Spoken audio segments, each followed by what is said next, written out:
into the clip, directly into the topics. The first thing I want to talk about today is Sinners, guys. I want to start directly off with Sinners. Um, the movie is getting a lot of play. The movie is getting a lot of hype, right? So, for those who don't know, Sinners is a 2025 American horror film written and co-produced and directed by Ryan Coogler. Set in 1932 in the Mississippi Delta, the film stars Michael B. Jordan in dual roles as twin brothers who return to their hometown to start again, only to be confronted by a supernatural spirit and supernatural evil. The film also features actors like Haley Steinfeld, Miles Catton, who plays the young boy. What was his name again, babe? Sammy. Jack O'Connell, um, Jamie Lawson, who was the young lady who was a singer. I love Jamie Lawson. I think she's very beautiful. Omar Miller and Delroy Lindo. And then so Coogler began developing this genre film through his production company Proximity Media, and this started back in January 2024. So they worked on this for about a year. They was able to help get it distributed through Warner Brothers, and most of it went to most of the profits went to Ryan Coogler and his family. And they're saying now that Sinners is the seventh highest grossing film so far this year, right? So they're making a lot of noise, and on top of that, it only had a $80 million budget, $90 million budget, and they already made $161 million domestically, not even internationally. So we'll see how far they go. But my review of the movie, just to put it out there right now, the movie was trash. Yep, the movie was trash. That's right. And the movie was absolutely one of the worst films I remember seeing to date. All right. As a matter of fact, I can't think of another movie that I've seen that was worse than Sinners. Can you? Yeah, come closer so they can hear you, babe. No, I mean Deadpool and Wolverine, but besides that, no, I can't really think of a movie. Yeah, Deadpool and Wolverine was trash too because it just lacked consistency. Storyline was told too fast. I just didn't. It didn't live up to how good other Marvel movies was. But I want to show you guys something before I even get into my specific ideas. I want to show you guys two Asian Americans who made videos about Sinners and the representation of the Sinners movie. Now I have to tell you, right? In the movie, and spoiler alerts for those who haven't seen the movie, spoiler alerts for those who have not seen the movie. I will repeat, spoiler alert for those who have not seen the movie. There was a young Asian American young lady in there, and her name was Grace. During her time period in the movie, her and her husband was selling goods to African Americans. They was making money. Their families went to the same school. They was basically both being treated like less than because they were, one black and one considered immigrant. Now, when the vampires came, Grace forgot that all the black people were trying to survive. Her being so selfish, she said, "You know what? Even though it's 100 vampires outside and it's 6 of us, I think we got a chance. Come on in, Mr. Vampires. Come on in, Mr. Vampires." Only for her to be one of the first ones to die. And she did nothing to help the African Americans to survive. Now, I ultimately thought this movie was trash, right? But my favorite thing has been the response from the Asian community. Now, let me show you guys what these two Asians had to say. First, I'm gonna go to this young lady, and I'll circle back to the young man. Let's go. I watched the movie Sinners in theaters last weekend, and it was a cinematic masterpiece.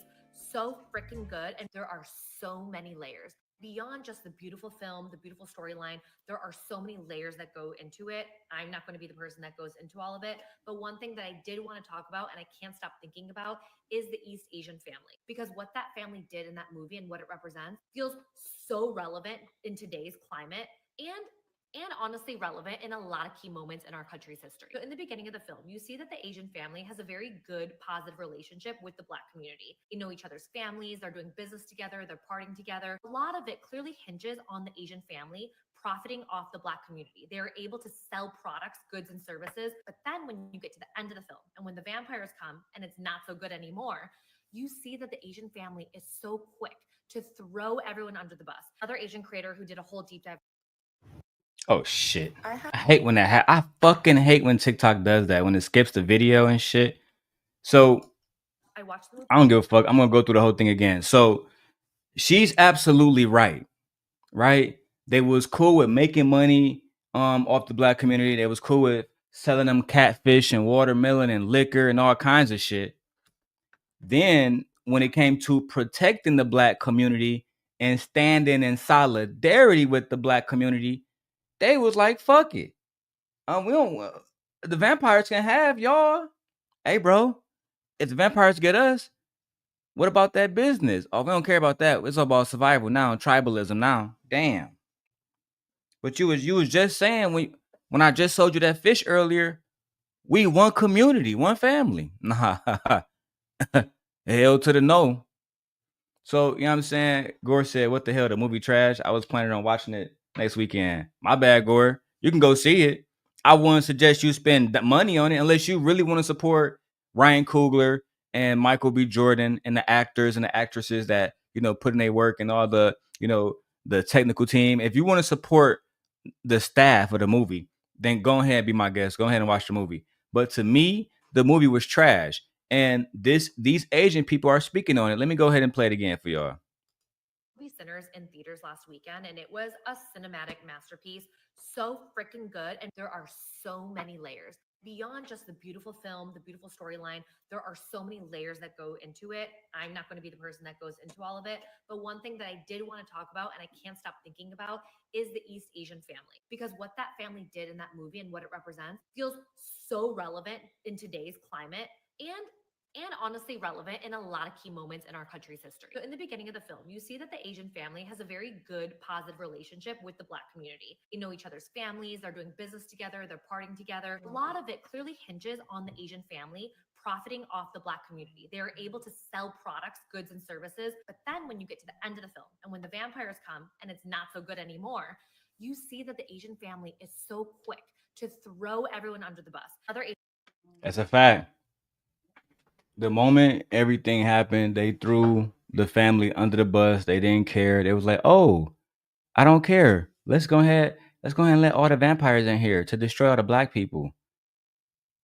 And she only cared about self-preservation, which is one of the arching themes in this point. Sorry, one of the arching themes in this movie is there's a lot of different races that would do business with us, that would take our money, but when it's time to stand in solidarity, they would just leave us out to dry, leave us out to be deleted, or worse, right? So to be demonized, and that's something that I'm very happy to see the Asian community, Asian Americans, come out and speak about this. Let's continue. Asian creator who did a whole deep dive on this. I'll try to tag them, but he essentially talks about how the Asian family was willing to sacrifice the Black community, aka the exact community who was doing business with them, who was helping propping them up when things were good. And instead of standing in solidarity with them through good and bad, they're willing to sacrifice the exact people who help them the moment they're disadvantaged. That one thing really made me think of the role that Asians. Yeah, that's something that Asians like have done in America all the time. I always wonder. So when y'all was talking about the Asian hate bill, it never crossed y'all mind and say maybe, just maybe, we can go ahead and pass that anti-Black bill too. Nope. But y'all the same one selling Black women weave every day, right? Wasn't y'all the same ones that in Memphis, Tennessee, Black women got into a fight with an Asian man outside of the hair salon? And then when they opened up a Black salon, a Black place where they sell weave and stuff, like a little hair spot or whatever, beauty supply store, whatever you want to call it, The black woman said she couldn't even go to the Asians to get distribution to get the hair cheaper. She had to pay the regular retail price, so she couldn't even make a profit. Business closed. They only wanted to sell to their own people, right? Gore done spent so much money with me. It's no point of me even bringing up how much he has spent. But imagine me and Gore being chased down by some vampires, and he like, "Hey, bro, only thing we got to do is stay in this building till the sun come up. We good." And I'm like, "Nah, nigga, I'm the SimpGod. We got this. Come on in, vampires. It's 50 of y'all versus me and Gore. 50 of y'all versus me and Nay. You know how goofy that shit is, bro? Like, I ain't gonna lie, Gore. When she did that shit, I was done with the movie. Like, I was, hey, Miss Joy, I'm giving wrenches back today, love. I'm gonna add yours back. But I was very disappointed in Sinners because of that. Because especially with everything going on with Shannon Sharp, Jonathan Majors, it's like black men just don't learn. And I'm watching through a movie that's supposed to be about black empowerment, and an Asian woman and a white woman get all of these men deleted, all of these women deleted, mothers deleted, children deleted. I couldn't believe that shit. And on top of that, instead of him actually doing something about the young lady, I'm not gonna say what because YouTube have restrictions. But instead of him actually doing what he did when the person was trying to rob his truck, he took out his pew pew and he handled himself. This woman was about to let in 50 vampires, and they didn't think twice to make sure she couldn't speak to let the vampires say, hey, come in. Very disappointed. Very, very, very disappointed in the movie Sinners. It was trash. I'm going to allow the Asian Americans to speak about, the Asian part of the movie. But after that, I'm going to tell you guys my full thoughts, scene by scene by scene. We're going to pull up a few clips from TikTok, right? We're going to talk about Haley Steinfeld and how she's somehow been sexualized by a black man all over the internet. Child.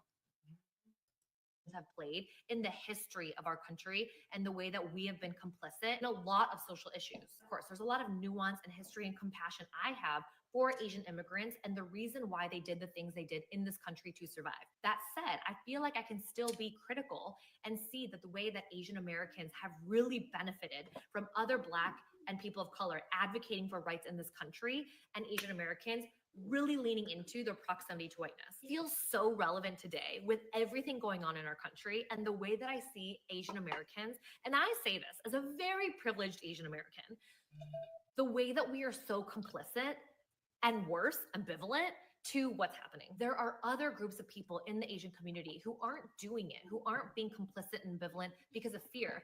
They're doing it because they think that they're so close to white people. They do it because they think this will never happen to them, especially right now when K-pop and K-content is so profitable in America right now.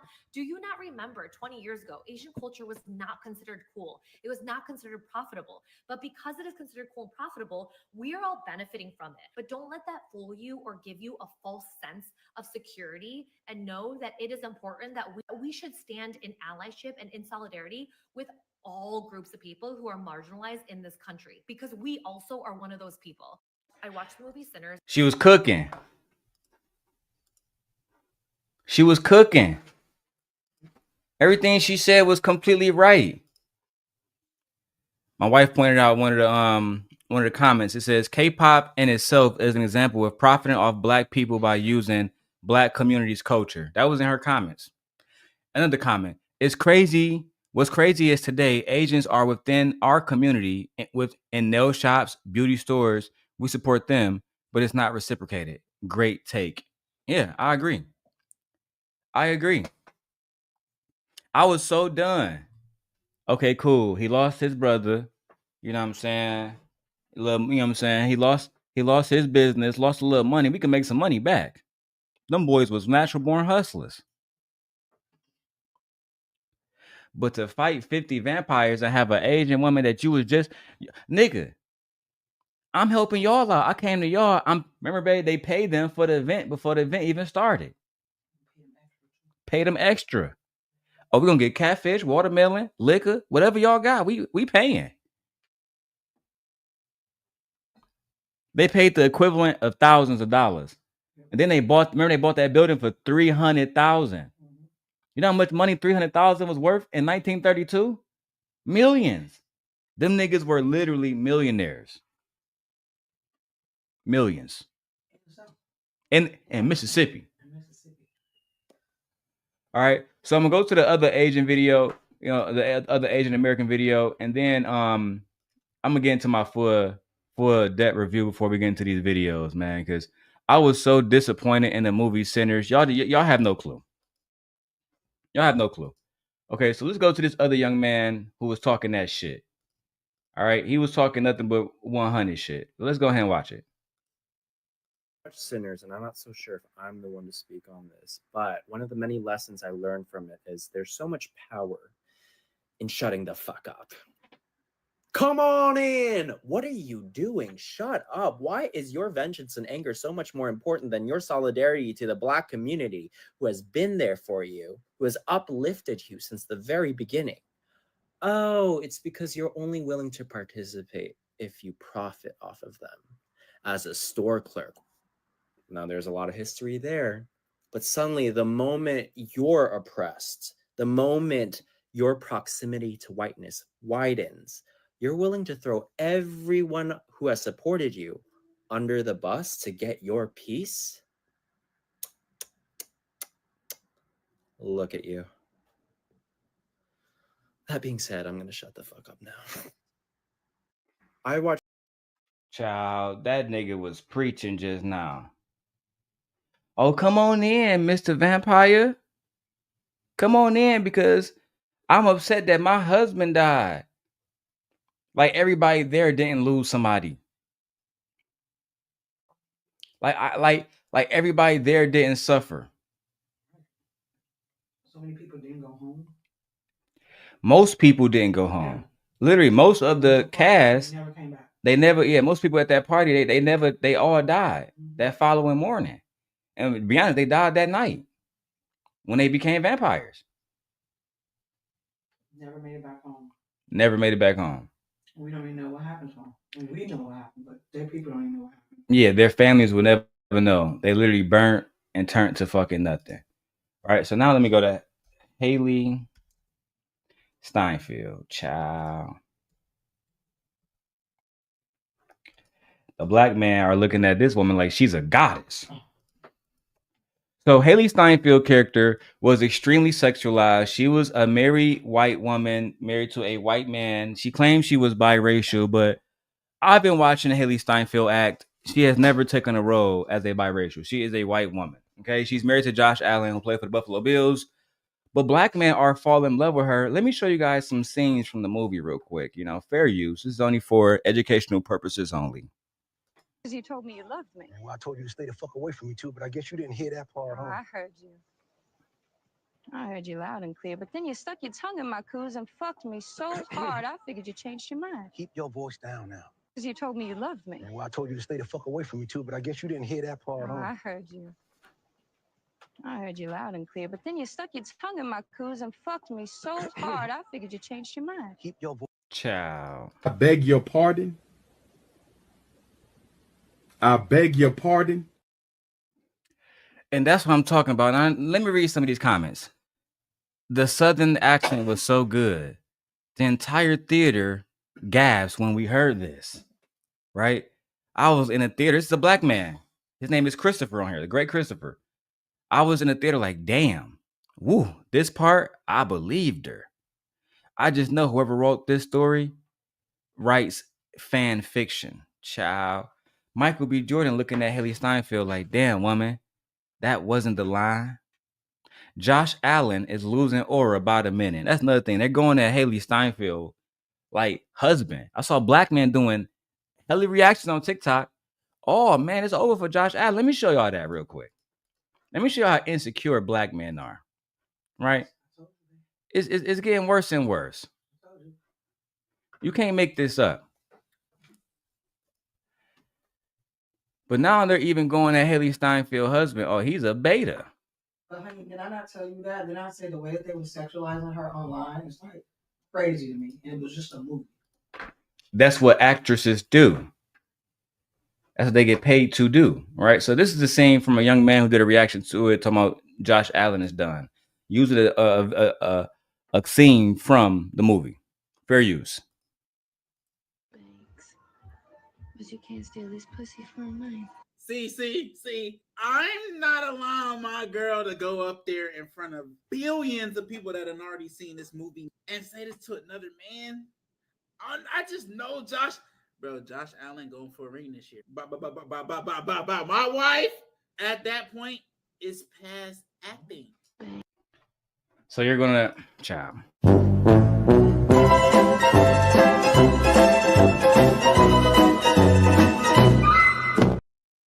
So you're going to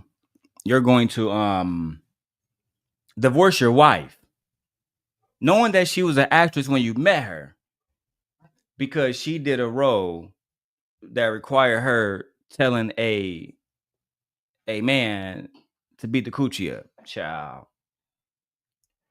Let me get to some of these comments. And they said, I'm throwing her ass out the door with their ass. Child, of course, I would throw her ass out the door too. All right. My wife says, I was so over this movie, a waste of good money, child. Absolutely.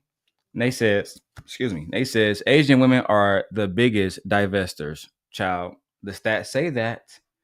Joy says, I knew that movie was going to be silly. You know what's crazy, Joy? There was parts of the movie from an artistic point I really liked.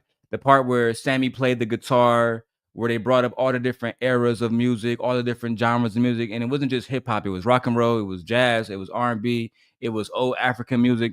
I enjoyed the artistic parts of that. But once the white woman got involved and the Asian woman got involved and she betrayed him, literally everything that happened after that to me was trash. And even the story before, they rushed it. Right? One moment, you know what I'm saying? I see two brothers just hustling in Mississippi. The next moment, out of nowhere, vampires is it being introduced, right? Nobody talk about the story of the Lord of Vampire. They just and then out of all the places, right, Joy? Because he said, I found y'all black people because y'all was playing music. So you trying to tell me that black people were the only people with bars and playing music in Mississippi? They didn't even go into why he was specifically like Sammy music, because everybody played music. As a matter of fact, there was a pianist who was known as a blues goat. Why not go after him? I don't understand it. Gore said, why did he have a bonnet on? Because he's a bandit, Gore. An absolute bandit. Ah, man, I just couldn't believe how trash this movie was. So all right, so let me get my official let me get my official statement on the movie, man, and break it down for you guys. Like I said, the movie opened up with two brothers. Michael B. Jordan portrays two different characters, okay? And they are in the Mississippi Delta in 1932. And we see them just coming back from Chicago. They're focused on making a name for themselves again. So they want to open up a jukebox. They have $300,000 and they pay a white man for a building. We later learn that this white man is a Klan leader. Okay. So they give them the money for the building. They start to make the little the jukebox, basically like a 1932 club. You know what I'm saying? Like a club for black people back in the day. Okay. And they start to recruit musicians. They go to the Asian guy and his wife, who, like I said, will later on betray them. They go to them for all the food and et cetera, et cetera. They pay them handsomely. Right. The next thing you know, we see Sammy, and he's picked up by his cousins, right? Both portrayed by Michael B. Jordan.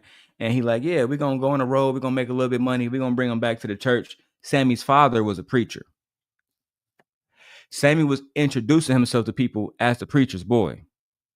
So after Sammy and them, go to the jukebox, the club, the rest of the movie, for the most part, is staged in that arena. They don't really leave there again. We don't really go back to other sets like the church, et cetera, et cetera. It mostly stays at the juke.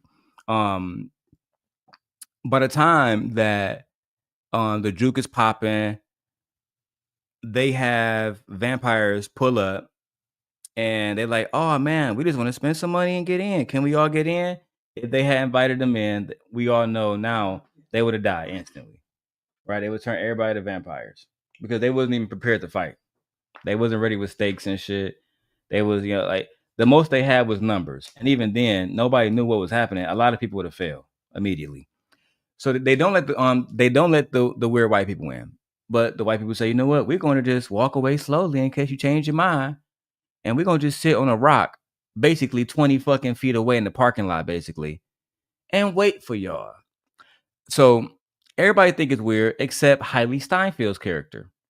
She decides, in my opinion, because she's white and they're white, because no other black person would have went out there to talk to them. They would have kept dancing and drinking and smoking and fucking for the rest of the night. She goes out there and say, howdy, y'all. How y'all doing? Y'all might be some good people, right? I saw y'all have some gold coins in y'all pockets. And I'm just thinking, I'm just coming out here to see what y'all about. The vampire, because he's a supernatural creature, instantly sees him basically into her soul. Girl, you going through something.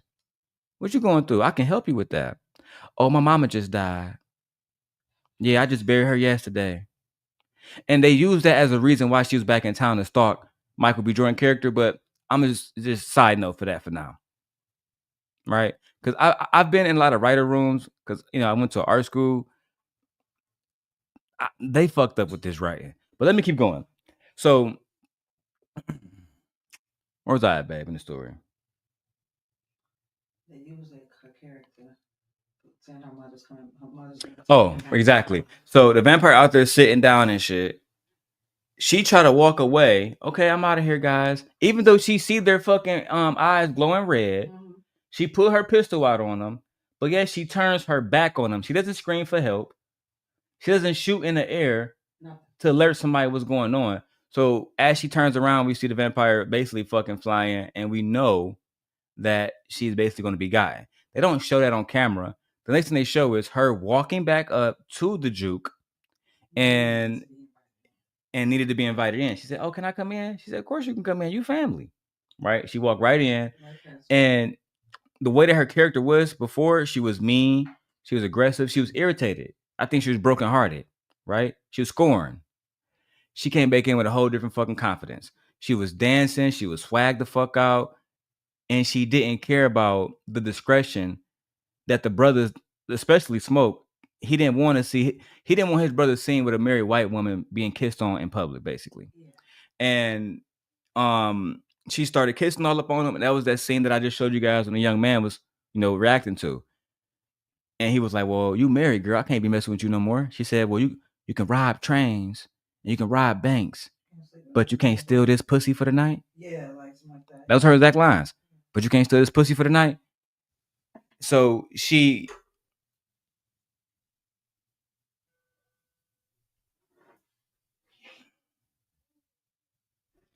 Juanita Matthews says, I see why you have less than 10 people watching. I saw this movie twice. How can go ahead, block Juanita out, child? I don't know why. Juanita, have a good day, girl. Go to a stream where they got 1,000 people watching. As I was saying, okay, because I don't have time for Juanita. Go ahead and hit her with the 24-hour package. Somebody, Joy, Nay, anybody. And I know there's probably Claudio or one of those untouchables anyway. Anyway, so nevertheless, she goes back in there with full confidence, and the brother's name was Stack and Smoke. Stack was the one in the red. Smoke was the one in the blue. Okay. So she put Stack in there and she like, I want to fuck. And they start having sex. And She was drooling and stuff, like salivating, and it looked unusual. He didn't, and he kept going with it. Yeah. She even drooled in his mouth. Yeah. Right? So they was getting it on. Smoke says, "Go find my brother," to Sammy. Sammy goes to go find, Stack, but he, when he goes into the room, he sees that she's on top of him and they're engaged in activities. He didn't want to walk in there, which later on he will regret. He would say that he could have walked in there, he could have potentially stopped it. Literally, he couldn't do nothing because that girl's a vampire. She could have took both of y'all out. She would did the same thing by the time but in my opinion, if he had stayed in there, theoretically, by the time they found all three of them would have been vampires, in my opinion. And I didn't understand that. The young boy is right there. You know that the main one wants Sammy. Why not just snatch his little ass up and go? Because they needed to tell a story. And again, I don't like that. Right? So nevertheless, Stack is sitting there having sex with the girl. Next thing you know, right? Sammy pull in. He like, oh yeah, I can't do nothing about it. So he go back to Smoke, and Smoke say, I don't give a damn what he doing. I told you to go get him. Sammy insists, nah, man, I can't do that by myself. And I would assume that's because he's a preacher's boy. He probably was a virgin at the time. This is 1932. So he go back with Smoke. When they open the door, the girl is no longer having sex with Stack. She's on top of him, feeding on him. Well, what we know now, transforming him, right? And instantly she gets up, mouth full of blood, her dress full of blood, and says she's sorry. And she said it's not what it looked like. Yeah. So I interpret that now as it's not that I'm really deleting him. I'm really giving him a new life so we can be together. I think she really meant that. Yeah. But Smoke not interpreting what happened and what he's seeing and being a soldier, he instantly take out two of his pew-pews and light her the fuck up, thinking that he just resolved the situation. She gets the fuck back up, laughing and like, oh, you get those bullets, they ain't do nothing to me, Goofy. And then runs out the door, didn't harm a single person. But before she left, she said, I'm going to delete every single one of y'all.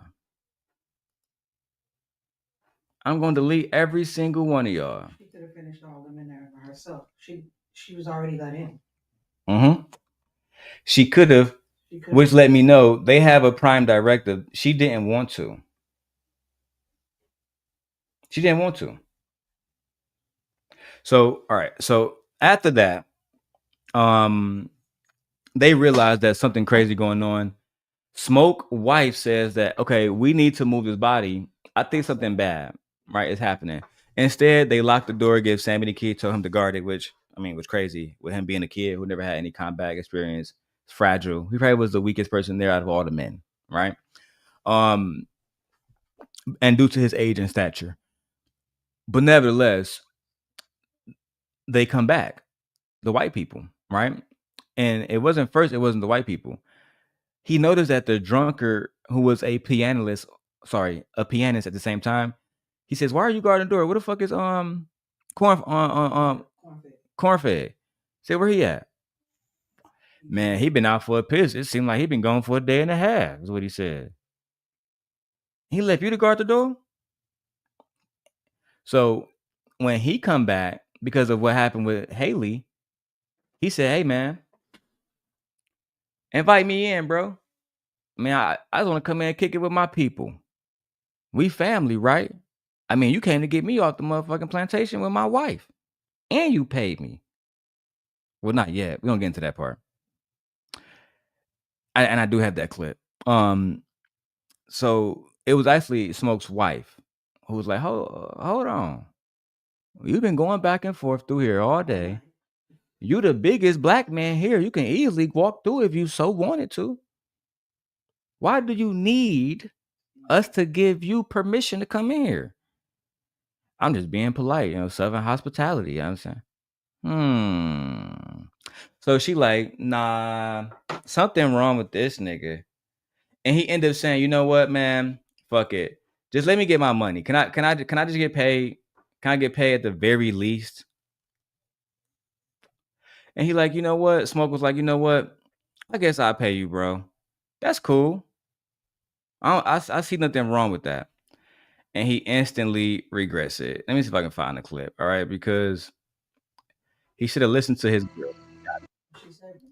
And she saved him. And she saved his life. So fair use again. This is only for educational purposes only. Can I at least get my money? Oh, you did such a bang-up job. Now you want to get paid for what you ain't did? Ain't nobody talking to you, you old drunk. Shut your mouth. You shut the fuck up. Don't give me shit, Smoke. Don't give me nothing. Careful.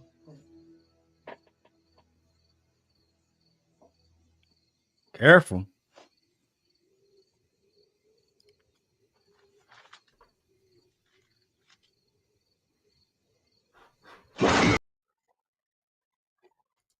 I couldn't show everything because it involves violence. So I had to pull it out super quick.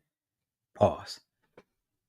But the moment he tried to grab bro arm, he went to bite his shit. And he, you know what I'm saying? One thing I will get smoked with, he was looking like Django in that bitch. He was getting down.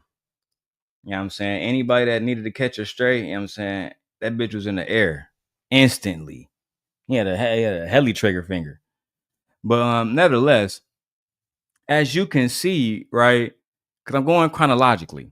So by that time, they realized, oh, this shit's wrong. Because they shot bro in his face, and bro got up smiling and dancing and shit. Singing and shit. Face half off and shit. And he like, hey, bro, you can come out here in the night with us. And then that's where the dead body that was his twin brother start banging on the door again. Do. Talking in the country slang and shit. Hey man, go ahead, let me on out of here, man. I'm up, man. And he go, hey bro, you all right? Right? The camera pans to Stack from a bottom image. It shows his eyes completely all different and shit. Neck still all like fucked up and shit. Teeth all fanged out and shit. You know what I'm saying? And he like, bro, yeah, just let me out of here, bro. I swear to God, I'm good. Bro, like, hey, bro, I just saw your whole neck, like, basically bit the fuck off. And then I saw some other shit. Nah, bro, I'm good. His girl like, baby, that's not your brother. We know your brother gone. We just saw you pop a nigga and he get up. Hey, maybe we need to be proactive about and go ahead and take bro out. Because Stack loved his brother more than, because Smoke loved Stack more than Stack loved Smoke. He didn't take him out immediately. Stack ended up breaking down the door, almost hurting Sammy. And, you know, he ended up leaving out. Yeah, she threw the water on him. I'm glad you said that, babe. Thank you for correcting me. He looked like he was about to attack everybody. He was about to attack everybody, but then Smoke wife poured like some type of garlic water or holy water. And as soon as she poured it on the nigga, his skin started melting, and then he got the fuck on. Right? So after that, dog, basically they go into like a little 5-minute, basically like a compilation scene. I would call it like thickening the plot. So his girlfriend's like, yeah, I've heard a little bit about vampires during my time, and like they lock away the soul, but you're still there.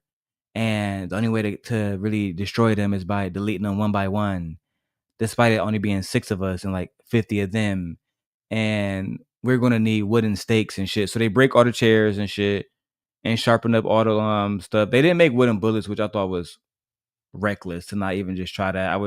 Because there's only so many people you can stake and pull it out.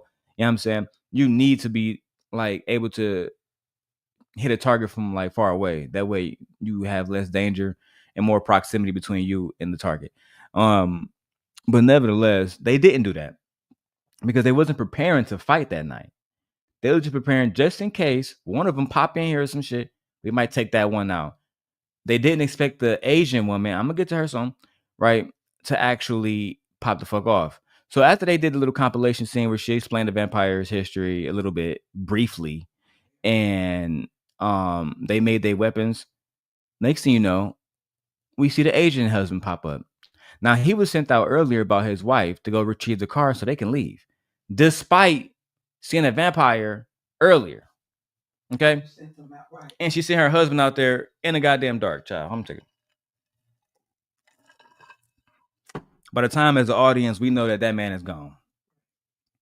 So when he come back, he like, baby, I got the keys, right? And right next to him is a vampire with his face half blown off, getting back up. And he's acting like it's nothing. He's not terrified, nothing. Which let us know he's a part of them. Baby, come on, let's go ahead and go back to our daughter. Let's go back home. And then that's when, she was like, oh shit, so they got you too. And she was very like emotional and shit. And that's when the main vampire, I think his name was Rennick, they said. And yeah, so he pulled up and he was like, yeah, I'm the only way you guys can be free. If you guys want to be free, right? I can make you free forever in a night. Offer you a different life. These white people gonna take everything y'all build. And even in that situation, thank you, babe. Rennick informed them that the person that you sold to was a secret Klans member. He was the leader. We have his son right here. And they coming to get y'all first thing in the morning and keep y'all money. This was never meant to be a jukebox. It was always meant to be a slaughterhouse. So that was a plot, a little pin for later on for the movie. But while Rennick was doing all that talking, Stack pops up as a vampire. And he like, bro, we don't got to run from them no more. We finally can like live forever, have whatever. You know what I'm saying? And he said, yeah, he did. He said, I don't want to be without you. Right? Like he basically was trying to tell him like, I love you, bro. But this is my new life and I want you to join me type shit. For a moment, it looked like Stack was he almost got to his brother. Cause Smoke looked like he wanted to go out there.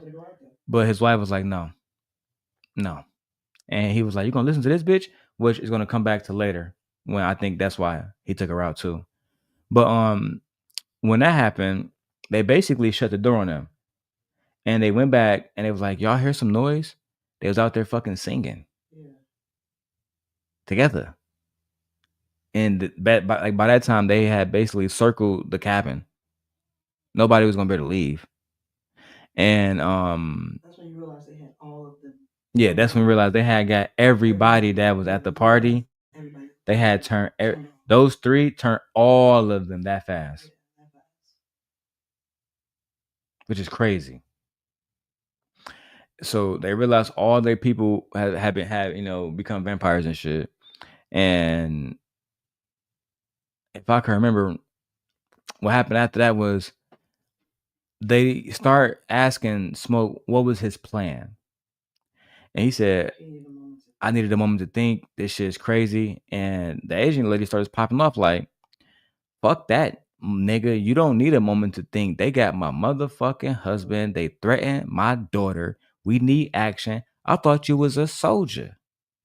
He raises up like basically like, bitch, calm down. Like know your place type shit. But not really saying that. Almost like his presence and demeanor was supposed to give it off. And because he was towering over her and the camera followed that so we can feel that he was standing over her in a some would say masculine way, right? After that, they have a dispute about fighting head on. Fuck it. We're gonna let them just take our town, do this and do that, says the little Asian lady. I got stakes right now in my hand. We about to square up with cuz. They say, hey man, I think that's a bad idea. Bro over here drunk as hell. And he old. Yeah. My wife, she just lost a baby. I don't think that we in a condition to fight. We not a platoon. Y'all not soldiers. You talking about some, we got guns. No, I got guns. You don't got nothing. She, in her emotions, in her grief about her husband, and in her perceived grief about the threat on her daughter, she decides to get into a fight, right? And let me see if I can find that clip while I'm talking about it. She decides to get into a fight with Smoke, and before they can shut her up, she says, "Come on in, motherfuckers." Let me see if I can find that. Because everybody talking about it. Oh, man. Let me show y'all some of these sinners TikToks, bro. This shit is hilarious, bro. But all right, so let me put this down real quick. This shit is hilarious. Look at this shit, man. I can come in. The door is open. But I can come in though, right? Why you need permission? You live here. I just need you to say I can come in. You need me to say that right there. Why you need me to say that? I can come in, right? I can. What the fuck is you trolling on yourself? Yo, let me out! Yo, get the garbage. I can come in. The door. That's exactly how it was. What are you talking about? All right, let's see if somebody got the audio.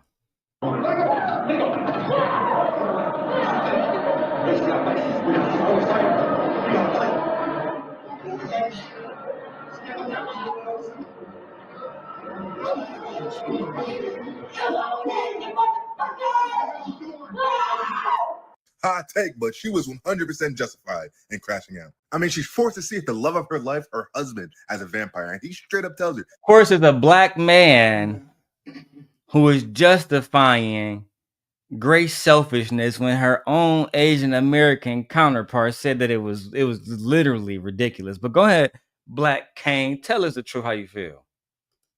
If you don't let us in, I'm gonna our daughter. And they keep their memories. They know exactly where their house is. What else was she supposed to do? And just remember, with her husband gone, her daughter is all that she has left. So just imagine how desperate she feels. Everybody in the joint talking about, hey, we just gotta wait till morning. Man, if we wait till morning, little Finny's gonna be vampire food. But I gotta know what you think. Would you have let him in like Grace, or would you have took your chances and wait till morning? Let me know. The fuck it? What do you mean? Oh my God. Of course, I would have waited till the morning. Yeah. What are you talking about? That was never the plan, bro. That was never the plan to fight them head on. Nobody literally agreed to that. Her selfishness forced them into that situation. Literally. And this is, so now we got that part of the story, okay? So, like I said, they got their weapons. She got upset. I showed you the clip. She told them to come in. You see the vampire was right there waiting. Happy as hell. The moments later, not even 60 seconds later, Rennick opens the door. Hey, niggas. Right? How y'all doing? How y'all doing? Y'all look like motherfucking lunch meat right now. You look like Wagyu steak, nigga. You nachos and cheese. You look like you look good right now. Immediately, a brawl ensues. Okay? And in that fight, literally, spoiler alerts too. Major spoiler alerts for the story, okay? Yes, Frat, the story was trash. I dropped the link now for those who want to come and talk about it. Right? But know that I'm doing 1 minute timers, 60-second timers for every speaker. Okay. But nevertheless, I was deeply disappointed that she allowed them black people to be put in danger for her own selfish reasons. And now we got black men online vouching for her. Child. Not surprised there. After the battle, basically all the characters was being knocked off one by one. Sammy tried to protect his little girlfriend, wannabe. She got knocked off. Right? He had to put the stake in her so she don't become a vampire. Smoke wife died. by his brother Stack. Damn near looked like it was purposely because he looked right at Stack and he was like, no. And he did it any goddamn way. And he took her out so she don't become a vampire. The Asian woman who let everybody in, she went to go stab her husband. And she caught fire because they put the place on fire. And then she died. Like before anybody else died, she was the first one. She helped nobody survive. She literally went for him. She struck him with the stake. And then she didn't do nothing. And then they burnt together.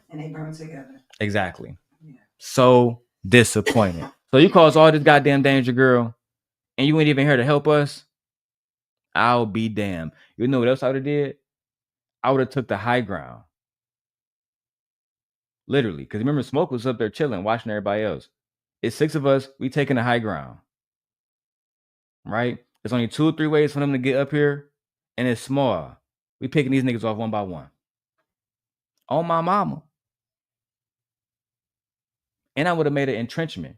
Okay, all that wood, I would have stuck it in the ground. The moment they come in, they would have been hit with all type of shit. And you know what else would have made? Arrows. If they had arrows, they would have probably survived. Because those arrows would have been made out of wood. Right? Those arrows would have been made out of wood, but nope, they was in there shucking and jiving, which is something else I have a problem with.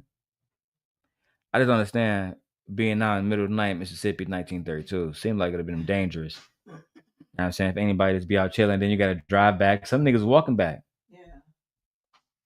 So, anyway, as the story ensues, to wrap up my Sinners portion of the live stream for the most part,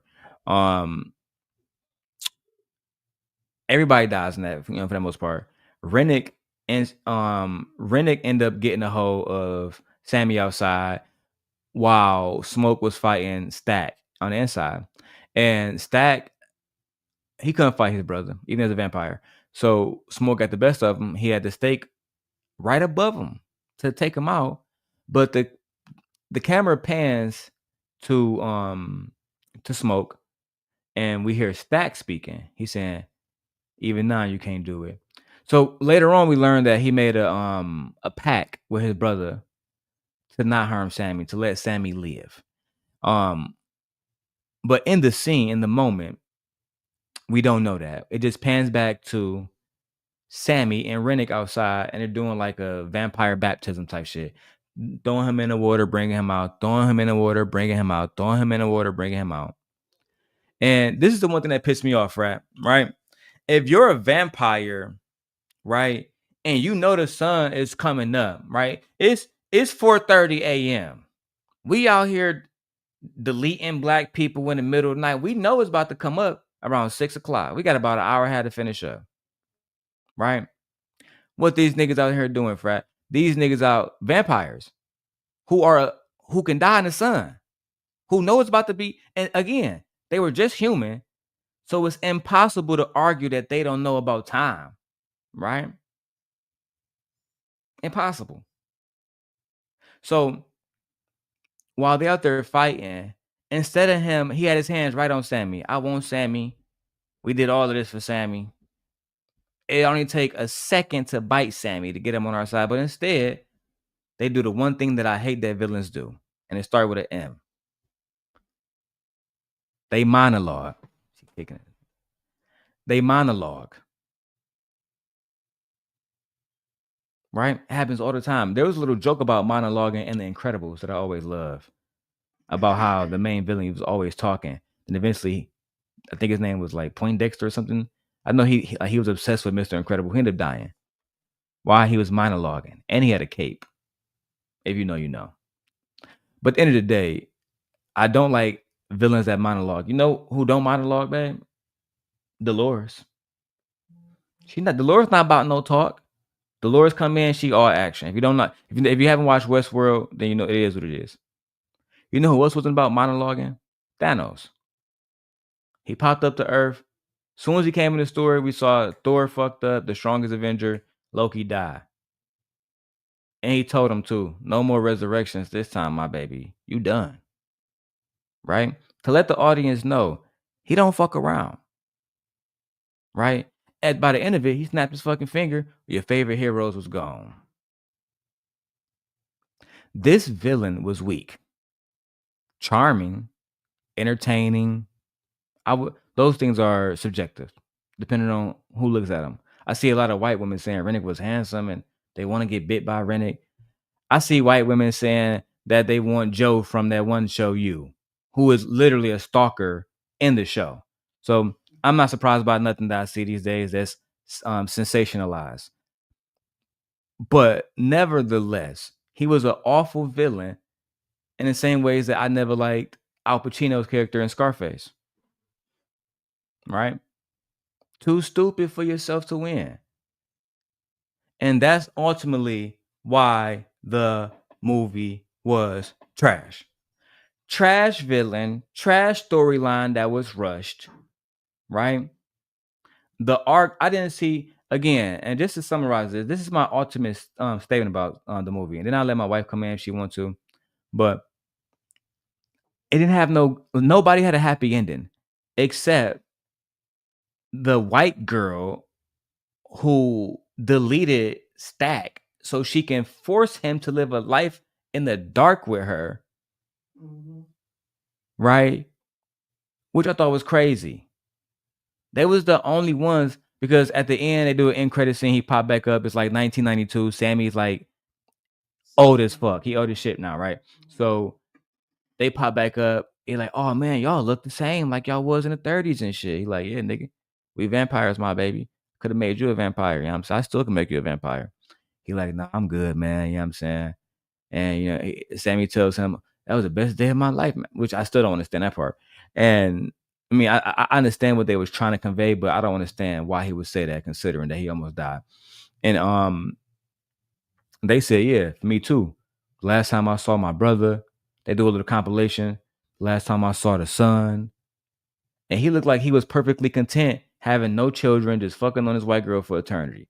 And that, again, the theme to me was, it's okay for black men to lose it all. They lost money, lost his brother lost his wife, lost a child. They lost everything. And the only thing he gained out of it, literally at the end, was Haley Steinsfield vagina. Mary, the character Mary.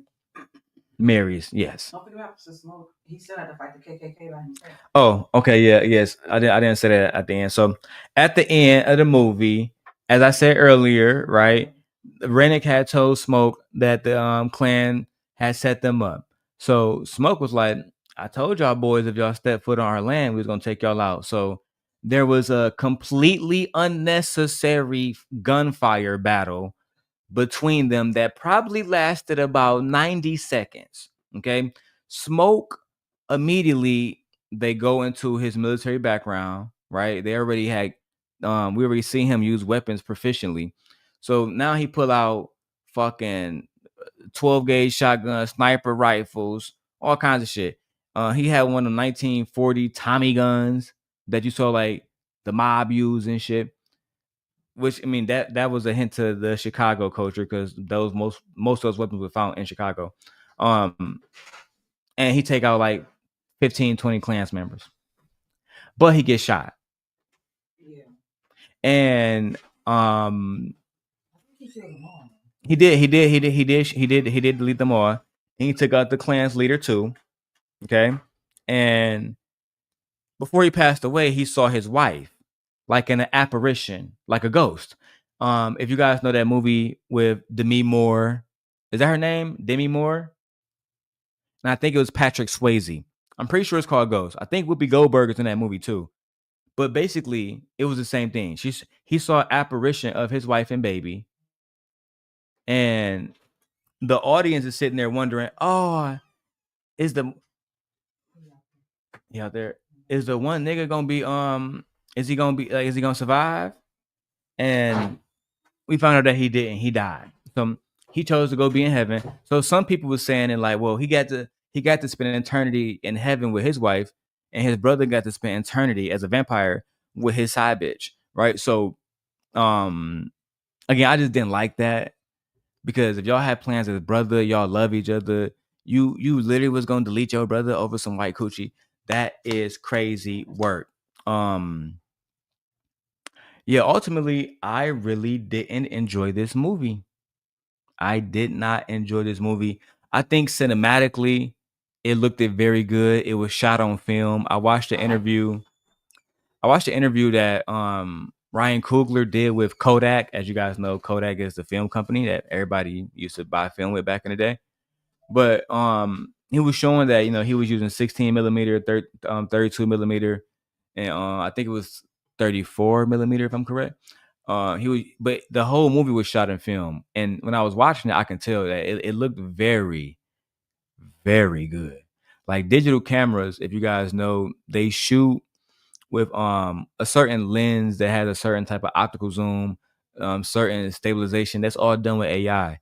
When you use film, literally everything has to be perfect because film costs a lot of money. And if anybody in here is ever done any photography, you know that for one, you can't rewind on film. It has to be shot directly through, and even then, it has to be taken to a red room to be exposed and brought basically to film like quality.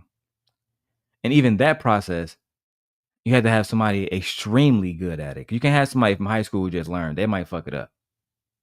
We had to have somebody know what they're doing.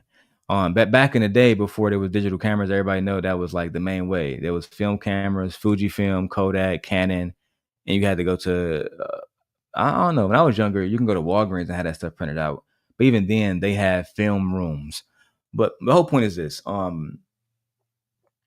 I really did not like this movie.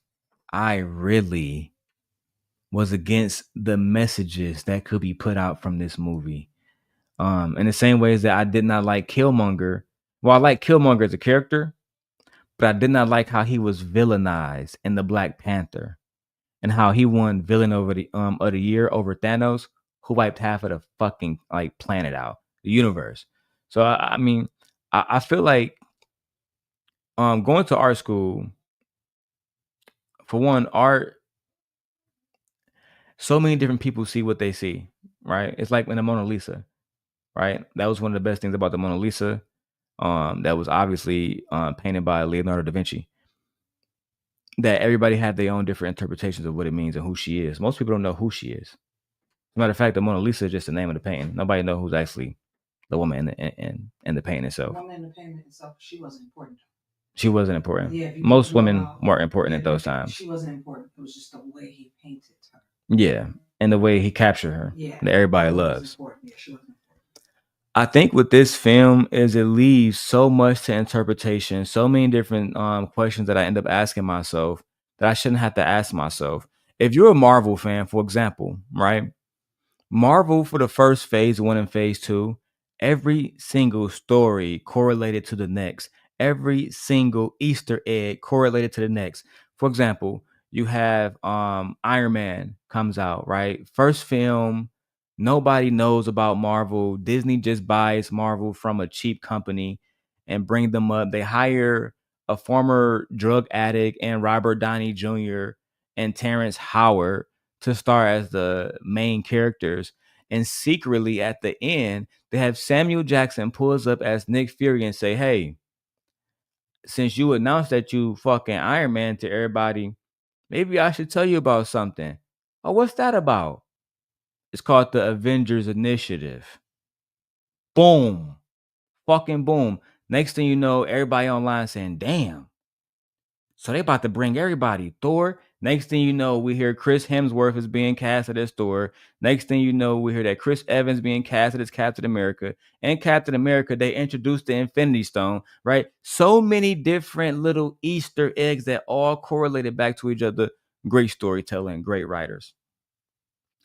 In this situation, it seemed like the writers wanted to cram everything into a 2-hour story, which that's just impossible sometimes, right? I would have loved to see HBO pick up this story and put it like this could have been easily season 2 of Westworld. I mean, sorry, not Westworld, Lovecraft Country. This should have been season 2 and 3 of Lovecraft Country. Same exact premise, except in Lovecraft Country, there's witches and magic and wizards instead of vampires. But the exact same story. The exact same power dynamics. Lovecraft Country take place in Chicago, which was a big premise inside this story as well. Again, during a later time. But what Lovecraft Country did right was the Emmett Till part. All these different things that they brought up, they took their time with it.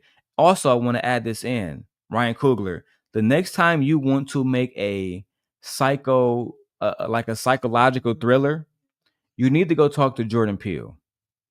That's the man that Jordan Peele is the only person in the last 10 years I've seen do a psychological thriller that's even worth my time discussing. And I still haven't seen Nope yet. That's on my list. My wife haven't seen. It's crazy that we both haven't seen one of the movies. She haven't seen Get Out. I've seen Get Out. She haven't seen, but she's seen Nope. I haven't seen Nope. So maybe we can watch those two movies. I might run them both. Right. But I think they did very, very, very bad with the writing. It was too sped up and it was too all over the place. It was like, I'm very intelligent, I believe, but it was certain points I was thinking, what the fuck is going on? And I told my wife, everybody who don't know, I went to art school. And I spent 3 years of my life there. It was certain scenes that just wasn't necessary. Those scenes should have been left for the director's cut, for people who are going to buy the DVD or some shit like that. We only needed scenes that was going to correlate to the next scene. And even more importantly, instead of focusing so much on Haley Steinfeld and over sexualizing her lines, how about give us dialogue that's going to push the plot line? I'm sorry, that's going to push the plot further, right? It's going to push the plot further. There's certain ways you have to do this. Otherwise, it just doesn't work. Especially if you're introducing supernatural elements into a story, right? The Indians that was hunting the fucking vampire in the beginning, we never saw them again. We never knew how they got the information That he was what he was. to hunt them. Yeah. How did they know?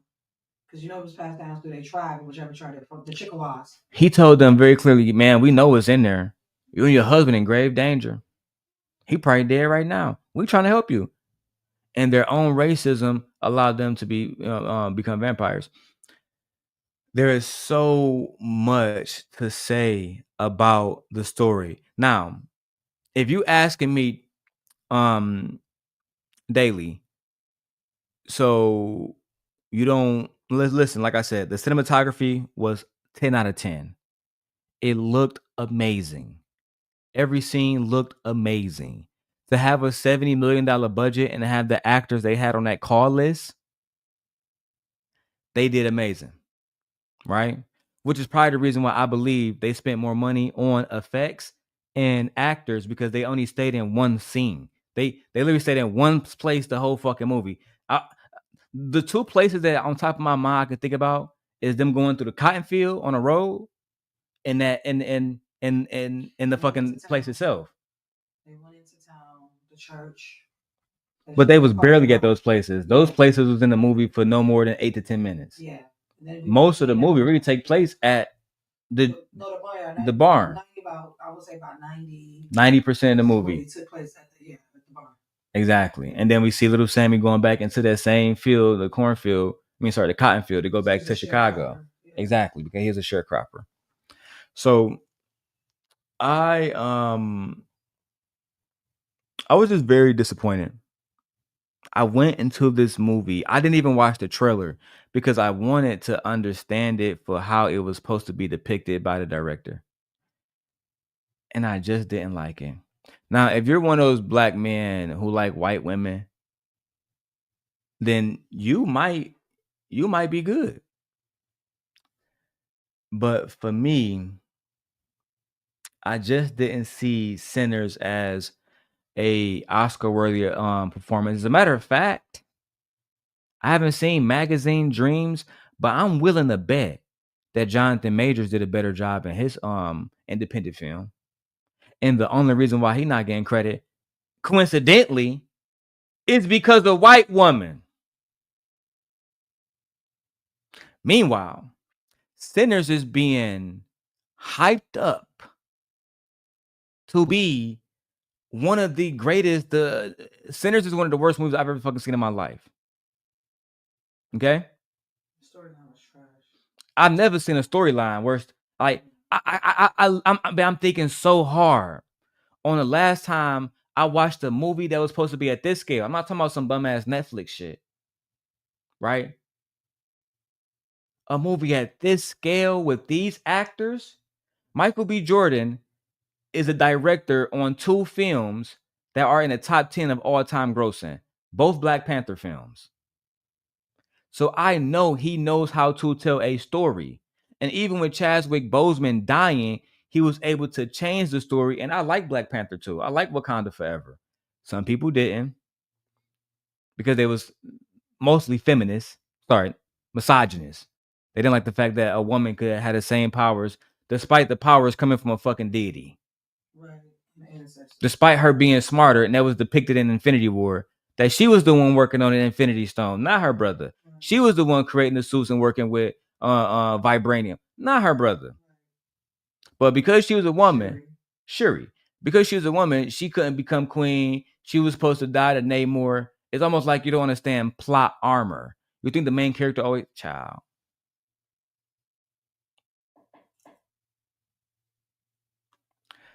Darrel, you need to review The Last of Us. So, Gore, I'm very familiar with the story. You can ask my wife. I just re-downloaded the game because I remember playing the game. But I'm very familiar with the story of Joe and Ellie. And that's a story, right, Gore? Imagine them making a fucking Last of Us movie for an hour and a half. No, yeah, I haven't reviewed it, Gore, but I'm very familiar with it. And the young man who plays Joe, he's also Mr. Fantastic in the new Fantastic Four movie. He was in Game of Thrones. He was in The Mandalorian. I can't think of his name right now, but he's a terrific actor as well. Very grounded actor. I'm looking forward to seeing him in Fantastic Four. Marvel better not fuck that up. Right? My wife think they're gonna fuck Superman up. I'm hoping that. I have no faith in DC, but I'm hoping that I like Superman. But nevertheless, yes. The Last of Us is really good. That's a great story. It's broken down how it should be. According to the video game, they did it very good justice. It was certain stuff that if you played the video game, Gore, and only if you played the video game, all right, so Gore, you played the game. So it was certain stuff like how in the game they have spores and you can become one of them just by, stepping over the spore and like breathing it in or something like that. That part of the game was left out of the show. But it's not, the show is still so well written, so well paced that little nuance would be so stupid for me to make an argument over. That's like saying, I can't even make it's stupid, right? But I did think that it would have made it a little bit more difficult for the characters to get through the story. But nevertheless, every episode, my wife haven't watched it yet. She said she can't really get into it. I'm probably gonna get her to watch it eventually. But every single episode, they are faced with trials and tribulations, extremely dark trials and tribulations. And one of my favorite episodes in season 1 was when Joel gets stabbed at the college, and then Ellie had to go take care of herself, and she ended up running into that preacher, and he was doing, I can't say it on here, but he was trying to make a baby with her, and she wasn't going. So I like how it parallels that even during those times there was humans hunting other humans, right? And when they couldn't find animals to eat because a lot of them had been infected, they would lie to little city, a little congregation of people and say, "Oh yeah, we caught a deer," but really they done took somebody out in the back house and slaughtered them. So I'm gonna get my wife to watch it. I know she like violent stuff, but she also don't like stuff that I would consider well paced. I think that she considered it slow paced, but I think that Sinners will forever be an example of why we need good pace in the story. I think babe, you get it now? Can we both agree that Sinners and Deadpool, the new one with Wolverine, they both was too fast paced? Like, at least with Deadpool, I understood like what he was fighting for. He was trying to get his family back, right? but it was just too fast paced. And I don't like all the goofy, silly shit all the time, especially from Wolverine. Like I've never seen him make so many jokes, but I'm not here to talk about Marvel, so we can Oh, trucking. I spoiled the whole goddamn movie. If you just not getting here, do not rewind it, child. Don't rewind it. Don't rewind it. All right, let me get to some of these comments. I see Frat in here. He says, Joy, this is a good review and not a rant just saying I don't like it. He's saying why, and that is fair. Oh, yeah, I appreciate y'all. He said, I love Get Out. Yeah, bro, good bro. Frat, I don't know if you're still here, right? But if they had worked with Jordan Peele, this might have been the best movie by a black producer of all fucking time. I'm talking about better than Spike Lee. I'm talking about what's my man's name from LA? John Singleton, right? If y'all don't know who John Singleton is, then get out my chat. Just get the fuck out of my chat now. If you don't know who John Singleton is and how he made some of the greatest black cinema in the 90s. And they wasn't working with $90 million when they was filming Menace to Society and Boys in the Hood. And also, they made people like Nia Long and Cuba Gooding Jr. a star. Then the white people got to him and he started making movies like Radio. You see, this movie could have been so good had they brought the right people in. And they did not.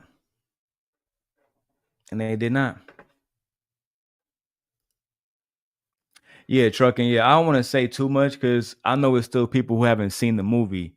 So I don't want to like, and bro, you my brother, so I really will give everything away. And for the most part, I feel like I have, but I don't want to tell it, every single detail. Certain like the part that my wife reminded me of with the shooting with the Klan. I have that scene was so unnecessary to me that in my process of reviewing it in my mind, that shit didn't even exist because it added nothing to me. He would have been just as happy. Okay, cool. They about to come shoot at my crib. I own this place legally. I'm going to call the police. We're going to set them up, and I'm going to live.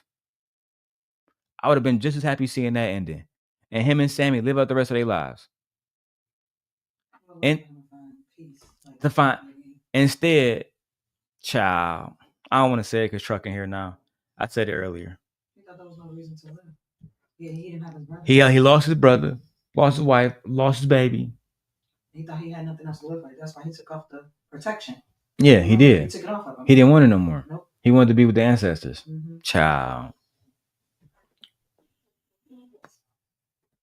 Child. I was disappointed.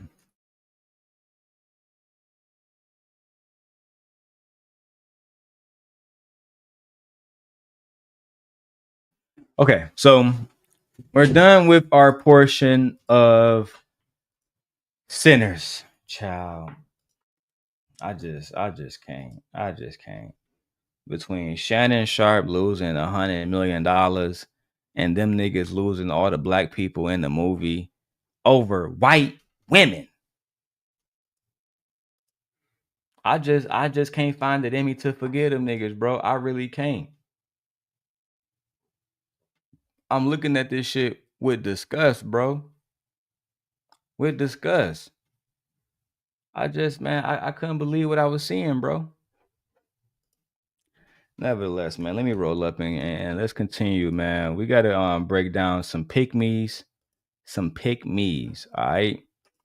So put a 1 in the chat if you still here rocking with the SimpGod. That's so I can know everybody here. All right? Let me make sure I at this video for one specific person. If she's not in the video, then I'm not watching it. I don't want to see this one. I'm looking for specific ones, guys. It is what it is. Okay. I'm doing a lot of Kevin Samuels reactions. I'm doing a lot of different patriarchy. This is when we get to the dick and pussy conversation. It is what it is. It is what it is. And of course, I'm gonna take this down. I'm gonna re-edit it. Don't want to end up like Sharon. So, shout out to Lapeef. If you guys don't subscribe to the Lapeef Network, go tap in with the Lapeef Network, ran by Lapeef Jr., formerly ran by Anton Daniels. we're going to get into this one. So this one says patriarchy protects women. So why do they hate it? All right. So let's go ahead and put, ladies or anybody, put a 1 in the chat if you believe that the patriarchy protects women. Right. And I don't like this color. Right. It reminds me of Sinners, and it's I feel like my stream is trash because I got the Sinners color. Let me go back to the original colors, child. I can't. I absolutely cannot. Anyway, put a 1 in the chat if you believe the patriarchy protects women, and do you believe that women hate the patriarchy? Because I don't feel that way. When my wife bringing me food, when my wife downstairs taking care of my daughter so I can be up here streaming and working and calling my real estate agent and making deals, I don't get that.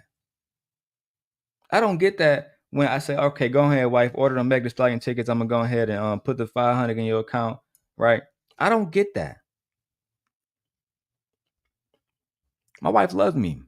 She loves the protection that I provide. My brother's in a committed relationship. His girlfriend loves the protection that he provides. They're in a happy relationship. They're in a healthy relationship. They both getting their degrees. What are you talking about? But let's see what these bandits have to say. I'm only here for Andrea. We love Andrea. We love you. Okay. We love you, Andrea, over here. Let's get it. People tend to have a very defensive response. And I get where it comes from, because they're like, yeah, but this is so materialistic. What about real love? What about if the man you fall in love with is a man who is really poor and has nothing going for him? And my answer to that is, well, he wouldn't be the love of my life. At most, he could be my friend, maybe, but I wouldn't marry him because he can't give me the lifestyle that I'd want to live in. When I think of— So you have this young, beautiful African-American goddess who is saying, you know what? I can't marry no brokey. I can't marry no brokey at all. I need a man that's gonna hold me down. I need a man that's gonna be able to maintain my lifestyle. And if you can't do that, adios, amigo. Hasta luego. Okay? Time to go. You can't afford me. And I dropped the link. I know my brother Trucking has got his new I know he got some new equipment. I would love to see him come up. Hey, Trucking, Nay, do something to make me feel better. Go ahead and time out Dave Young for the rest of the day. Give him a 24-hour break. Do something make me feel better. Okay? Cash at $ DLong 316. Let's go. about marriage, I think about, okay, if I'm 30 now, what do I want my life to look like in 10 years' time, 15 years' time? And how can I marry in that direction? Because the origin of marriage is about wealth redistribution. It is about a structure where it is a contract. And, how it is with contracts, the person who drafts the contract is the one who benefits more. And patriarchy, men are the ones who are in charge of all of this infrastructure. She cooking. Now, men, y'all got to be consistent, because y'all would tell these women, we build the world. We make the laws, right? We build the roads. Y'all don't want to work them jobs. We go out in the coal mine fields. Y'all don't want to work them jobs. We go out and do all the lawn work. Y'all don't want to work them jobs. What's up, Black Beauty? Make sure I get Black Beauty back her wrench over here, because we had to do a mod reset, Black Beauty. We can't get demonetized like some other folks. We got to know what's really what.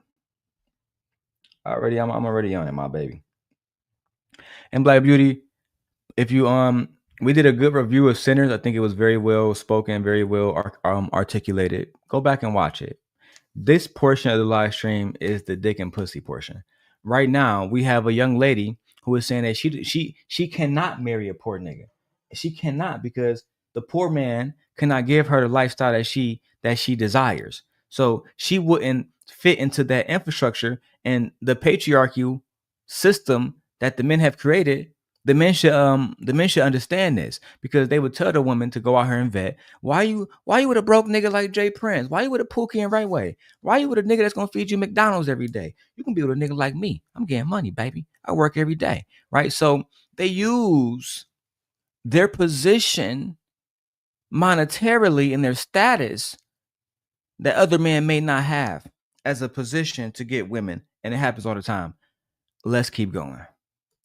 So it's always going to benefit them. It's about just going for beyond the first guy who gives you a compliment and being like, well, I have to marry him because I've been swept off my feet. It's about understanding that you're deserving of compliments. You're beautiful. Like, men are going to flatter you all the time, but you need to do the picking, and you need to make these men audition you. Okay, and I'm with you on that, right? The part that I'm struggling with is the assets part, right? So Black Beauty says, are there spoilers? Yes. And that's why I said earlier, for one, after I'm done with this live stream, no matter how long it is, I always put live streams down now and I edit them into individual clips. They're just more valuable to me that way, as far as engagement. So yes, there are spoilers, and I did say spoiler alert throughout the video. As a matter of fact, I pretty much break down every scene in the movie and show clips. So if you haven't seen it yet, do not watch my review. Do not go back in the stream. Just watch it from here on out. Just as just let you know. So if you see the banner up, if you see, where's the banner I had up? If you see this part up right here where I said Sinners was trash, if you see that up, you need to fast forward. Okay. Let's keep going. Shout out to Black Beauty. So if you are okay, and I'm with you on that, right? The part that I'm struggling with is the assets part, right? So are you saying, let's say, for example, we have a gentleman who, let's say, is 25 years old, and it's a heterosexual relationship. You have the woman who has a higher level of education, makes more money than he does, has more assets than he does, but he's a nice guy, and he says he loves her. He said. What do you think should happen in that situation? And he wants to marry her. What should she do? I think she shouldn't marry him. It's going to sound so heartless and cold. I know people are going to be like, this is horrible. What do you mean? She's already got her own assets anyway. Right. He just, all she needs is just his love. Like, if I was in that scenario you've just described, of which I probably am, really, I have a lot going for me. I'm successful in my own right. And that's the more reason why I'm always looking for like what. I agree with her. I agree with her completely. Why would a woman want to put herself in that situation? Right? Unless she really loved that man, right? I don't see anything that she would benefit from that situation. Look, my wife agrees. None of that means nothing. Bruh, he wouldn't even be a man that she would entertain. It is a very stupid question. I agree. Black Beauty says it was trash. I heard that a lot. I will just watch your review then. Yeah, you can go back and watch it, or I will repost it by tomorrow. Okay. But yeah, it was trash. I didn't like it at all, and I gave, I think, very good reasoning why. Let's continue with the video. What's out there? What's bigger? There's always someone who's got more than me. I can learn from him. I can take his assets. And there you have it. She's insufferable. No. She is insufferable. Hold on. Y'all And heard she her just talk. contradicted herself. Oh my God, Sweeney again. Sweeney.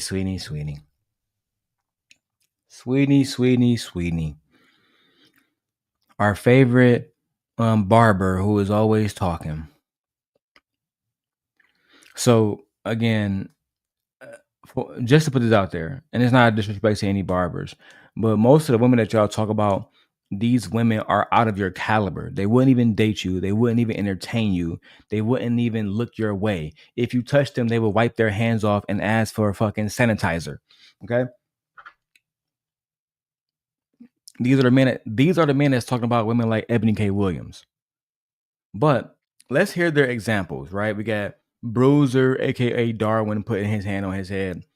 We have Mammy Legend Callie, and JR himself. I like JR. You know what I'm saying?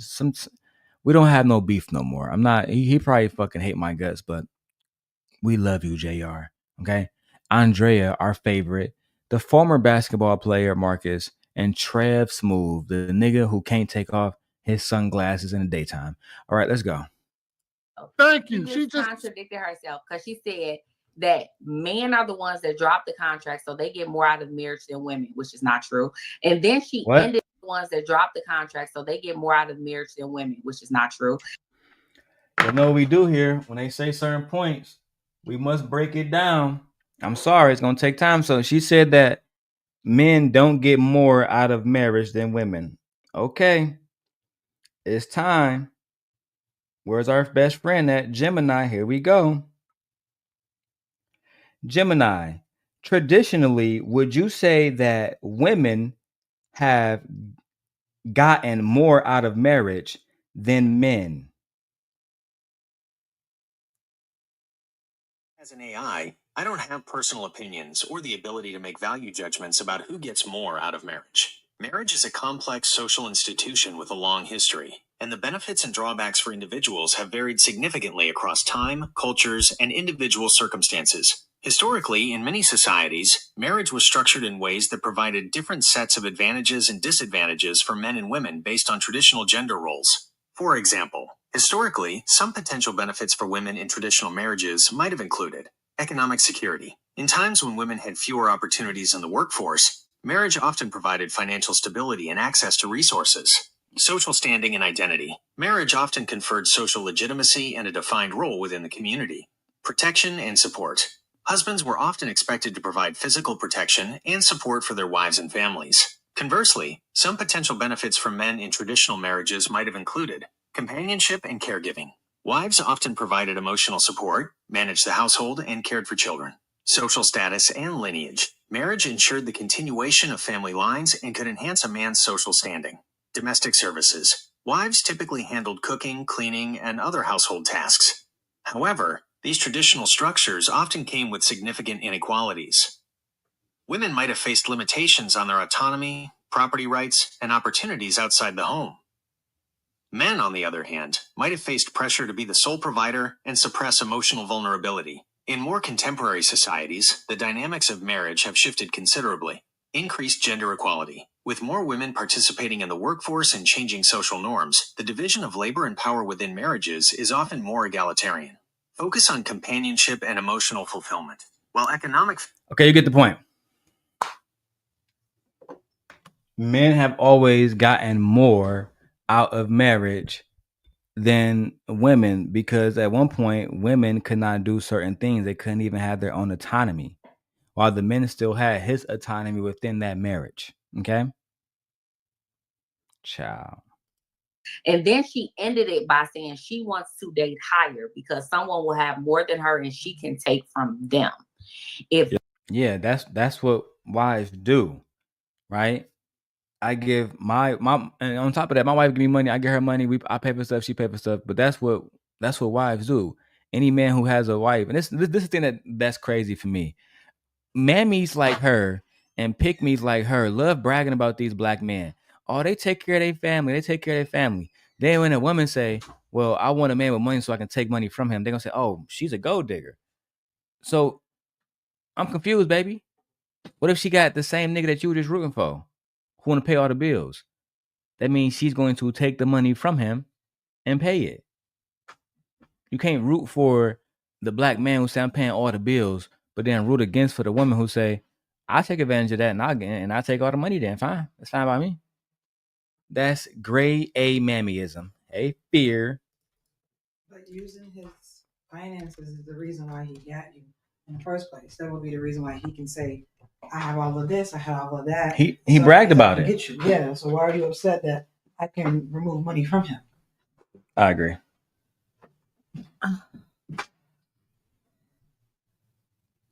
All right, let's keep going, child. I didn't know we had this many people watching on that my channel or yours, child. Shout out to everybody over there watching. Oh, we got 25 people watching or 21. It's like something like that. I don't know. Keeps going. Y'all can let me know. Yeah, y'all let me know. Whatever the number is, I appreciate y'all. Let's keep going.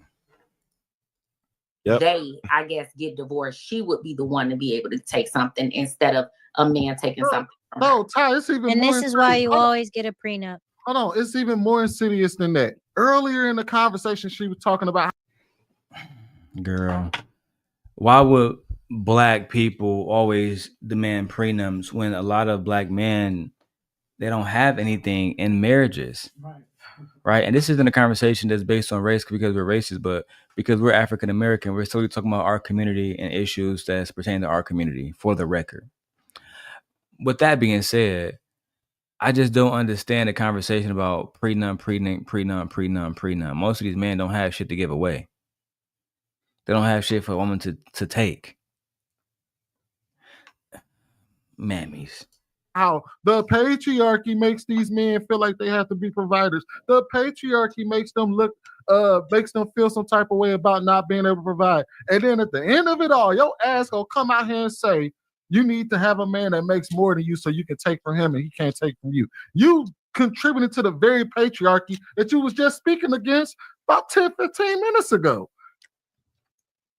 Yeah, listen, I don't understand why any woman would ever complain about the patriarchy. The patriarchy is what keeps you safe. Okay, go back to Gemini. Because Trey Smooth said the patriarchy is what keep women safe. So I asked Gemini, have women ever faced any danger under the American patriarchy at all? Yes, women have faced and continue to face significant dangers under the American patriarchy. Patriarchy, a system where men hold primary power and predominate in roles of political leadership, moral authority, social privilege, and control of property, has historically and currently created numerous vulnerabilities for women. Here are some key areas where women have faced and continue to face dangers. Gender-based violence, domestic violence.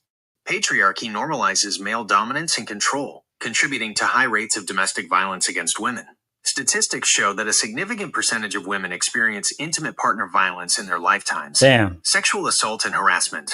Patriarchal structures often objectify women and reinforce male entitlement, leading to widespread sexual harassment and assault. Studies indicate that a large majority of women have experienced some form of sexual harassment. Femicide. In the most extreme cases, patriarchal attitudes and male violence can lead to femicide, the killing of women because of their gender. Limitations on autonomy and rights. Reproductive rights. Historically and currently, patriarchal systems have sought to control women's reproductive choices, limiting access to contraception and abortion, thus endangering women's health and autonomy.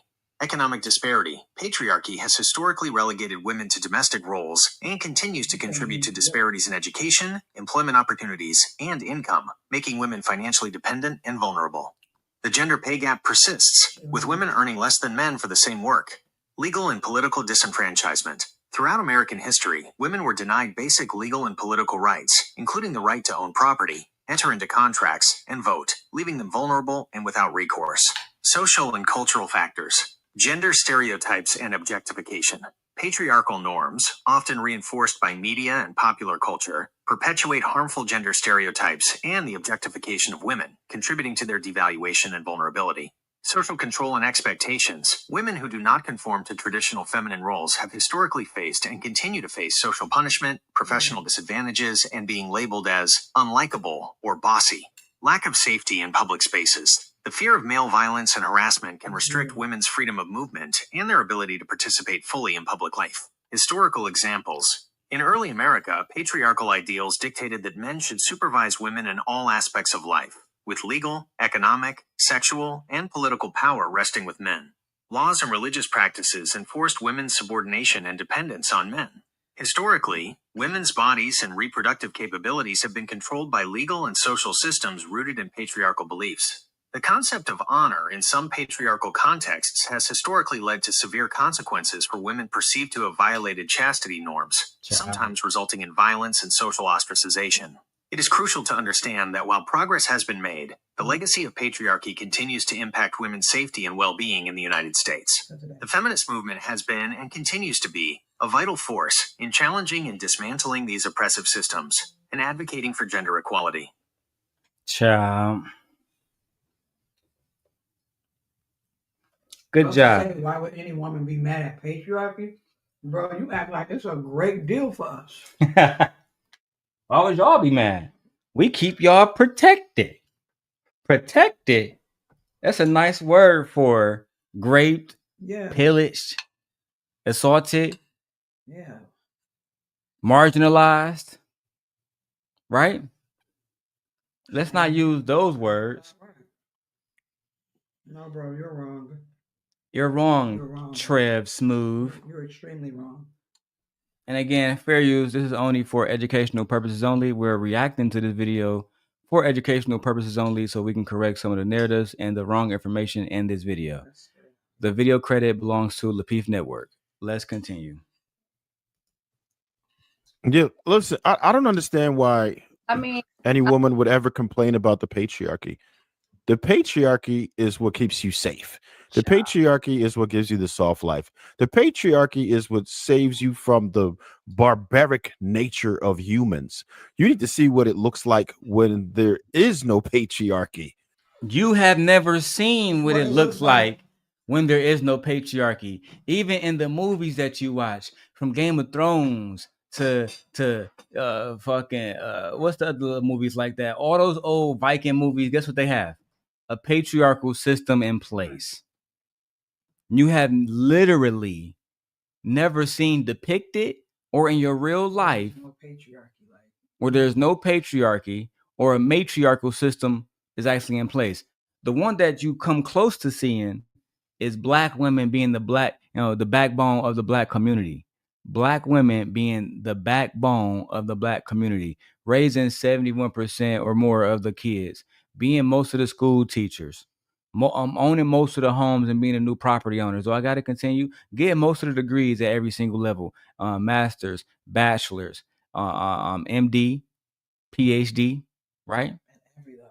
At every single level. What did I tell you? How many black males were in my master's class? What did I tell you? Only what? One. How many black females is in there? 2. Just 2 of us. Only 3 of us out of my whole master's class. Let's keep going. I don't know how many people are really out here touching other soil, but it's different out there. Savagery. Seriously. How can you? It's not different anywhere. You go to the Middle East, they have patriarchy. You go to North Korea, they have patriarchy. I can't name a single place where men exist and women exist and there's not patriarchy.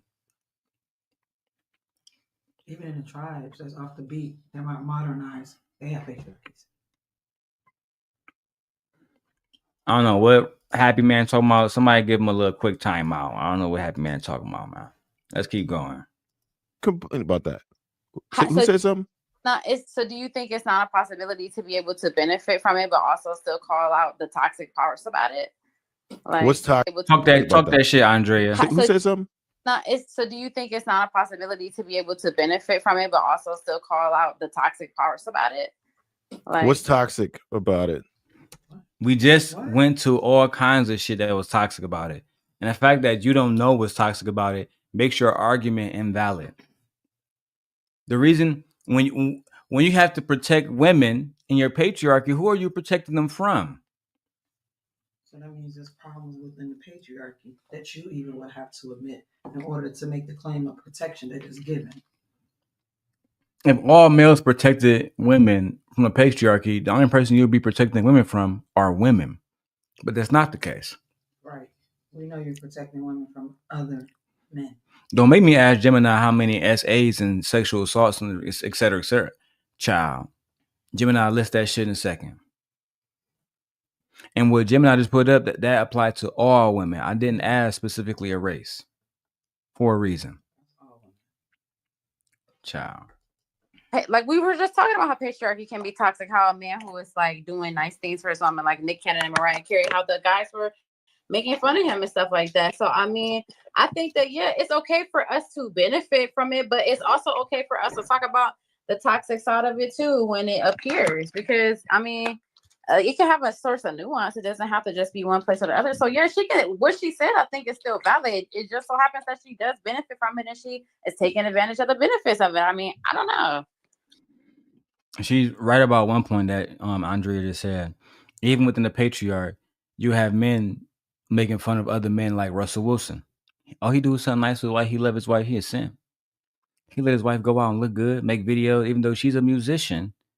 Part of her artistry is looking a certain type of way, right?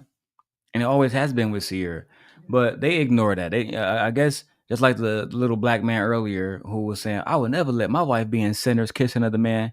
Well, you won't date no actresses, then, sir.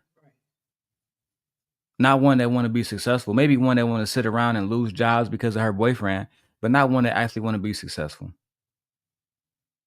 Okay. I can imagine getting a call list and then auditioning only to get a call and say, "Oh yeah, Ryan, I can't be in this movie that's about to go fucking viral because my boyfriend don't want me kissing Michael B. Jordan." What? You won't get called back for anything. That is another form of toxic masculinity created by the patriarchal system and the patriarchal mindset that these men have. You're so entitled to your girlfriend, not your wife, that she can't do her job. And even if that was your wife, imagine Denzel's wife saying, I don't want to see you do no love scenes. Right? So no training day, no nothing. You don't no. But baby, they got this dope scene when I say King Kong ain't got shit on me. I think it might be big. Nah. Only thing's gonna be big is this divorce paperwork. What? But that's what these men would do. And again, women don't do that. I see this rhetoric mostly from bandits like Trev Smooth. Actually, she's not benefiting from it. She's heartbroken from previous relationship, cheated. Oh my God. So because she's not with a man in a happy relationship, she don't benefit. So let me ask you this, Bruiser. If a woman is single, her house catch on fire, call 911. I need a fireman here. The fireman come. Does she not benefit from the patriarchy? She called police, house get broken into, police officers show up. Does she not benefit? The men that give her the job, more than likely white men. Does she not benefit? The roads that she get to drive on, that y'all would say men paved, is she not benefiting? Sounds stupid. Trying to make an argument that she's not benefiting because she sounds heartbroken, which means you don't have no proof she is heartbroken. She sounds heartbroken and she's not benefiting. So because she's not getting what? Dick from a man? Child. The small thinking of you niggas drive me crazy. She's insufferable. How do you know that? You know that. Exactly. Cheated on. She's heartbroken from previous relationship. Cheated on. She's insufferable. How do you know that? You know that. She's displaying it. She's displaying it. Her lack of trust. She does give an aura of her, just a little. Absolutely. Are we judging her? Absolutely. What she's spewing is actually toxic. What's toxic about what she said? We don't know that. Yeah, you don't know her life, Bruiser. You see how quickly these men to be assumed. Now, what if a woman comes there and said, "I don't think your wife like your dick. I think she probably would prefer her last nigga." I don't really know for a fact, but it seems like she might like her last nigga dick more. Y'all be offended with these presumptions. Yeah. All this projection. All because you don't like the woman. Yeah. I don't understand what's wrong with her benefiting from a marriage that she's in. Like, and she's with this man opening her legs up. I don't see why she wouldn't be benefiting, or at least trying to. I would tell my ex, I ain't gonna put her name out there, but she was with a man, open her legs up, and then would come home hungry. How did that happen? So you got fucked, but he didn't feed you? Oh no, he said he couldn't afford the high and ready today. Ain't he Arabic? Right. Yeah, child. You're doing it wrong. You doing this backwards. Yeah. Arabic girls getting brand new iPhones and Benzes, and they not even smashing till marriage. You out here doing this backwards, child. You hustling backwards. But I'm not trying to save them who don't want to be saved. Shout out to J. Cole. girl. We don't know if she even straight. Shit, she could be. That's all we can do. I told Sweeney earlier today. I said, what if these women are going out here to get their own independence? They're pushing themselves as hard as they can to get to a certain socioeconomic status so they can justify demanding a man be up here. So, because if you're down here, then the man you get or demand for will be either average or you dumbass. People usually date at their social level. They usually marry at their social level. They usually marry at their social economic level, to be very specific with you, Bruiser. Okay? So women, you think women are saying, I'm about to make more money just so I can get me a richer man, child. That's that patriarchal bullshit that I was just saying. So my wife only got a master's degree so she can get a man with a master's degree. Well, guess what? I don't got no goddamn master's degree. Okay? And we still married. And I promise you, when she signed up for her classes, she wasn't thinking, I'm about to get me another nigga with a master's degree. About to be. I promise you, she was thinking the exact opposite. I'm about to make money, take care of myself. Fuck these niggas. I don't care about these niggas. I use them and get what I want out of them. And I'm gonna level myself up and never depend on a nigga ever in my life. And then she met me and we got married. Right. Gore said good morning. Good morning, Gore. She never intended on being a wife. Yeah, that is true. That is absolutely true. I never. That's true, bad. Yeah, it wasn't something I wanted. It wasn't something I yearned for. It was You the player. Yeah. Yeah. Honestly, I didn't think I would be very good at it, or I wouldn't be a good wife. Because I feel like the way that they describe being a wife, I didn't want nothing to do with it. Nah, that's what being a wife is. I'm good.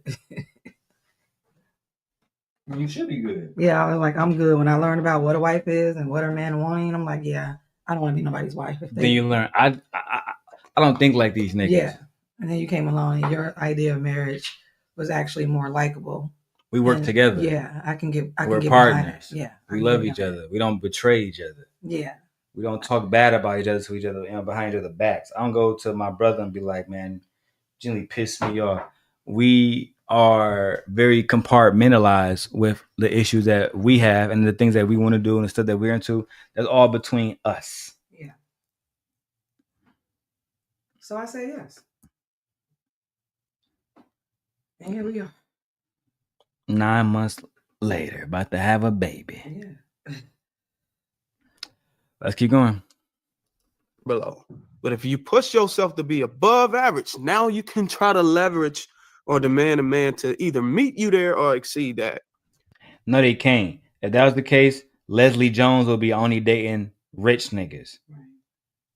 Right. And she would be demanding it. But you know why most men would say she cannot? What do you think? Why not, babe? Because of how she fucking looks. Oh, I'm gonna say it is because of her looks. Yeah. That's because men don't find her attractive. Yeah, and all this, oh man, women are trying to make a certain amount of money so they can get a man of a certain amount of wealth. How much money was Gabriella Zuniga making before she ran into Shannon Sharp at the gym? You think she had $100 million contract on the floor? Or do we have situations where these bandits have absolutely no problem being shaken down by the white woman? I'm editing this out, babe.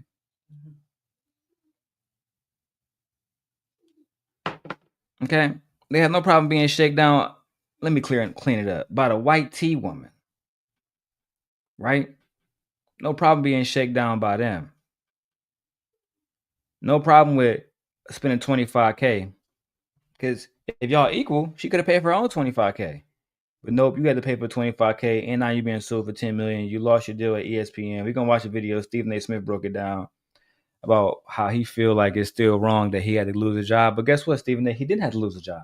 He didn't. You didn't lose your job. Right. Why didn't you lose your job? See, I mean, everyone is concerned about. I don't understand why people don't think because you are a millionaire, you're really rich, and you're very famous, that you don't have to worry about losing your job. Consequences. Yeah, like anybody else, well, I have to worry about losing my job. He think he Donald Trump. Yeah, like no. You think you can do all kind of shit and get away with it? You think you Hunter Biden? And we know Stephen A. Smith, before I go back to the video, we know Stephen A. Smith, he be flirting all the time. You ever seen that video when he was flirting with the Mexican woman on camera and caught a lot of flack about it? Child. I believe you though. Yeah, there's no point in pulling it up. I'll show you a later point. That way you don't have to feel bad for asking for a man that is high earning. And Sweeney, whether they high earning or not, Ebony K. Williams high earning. When she asked for a rich nigga, y'all was still complaining. When she said she wanted a man who don't drive the bus but own the bus company, y'all was still complaining. So it don't matter if these women have money. It don't matter. Y'all expect them to settle for whatever man approaches them and expect them to be submissive. That is what y'all do. And y'all do that because y'all have a patriarchal mind. Sorry, let me slow down. Y'all do that because y'all have a patriarchal mindset. And more importantly, y'all able to monetize off talking shit about women. That's what y'all do. That's how y'all make y'all money. Okay? Goofies. And now that I know that y'all like my movie reviews, I might do more of them. They said they really enjoyed it. It says very articulate. That's excellent. Thank you, bad. I mean, we went out last night as a family. You know, we hung out. And I did get videos of my wife fresh out of theaters that will be posted shortly in the next few days. He didn't agree with me.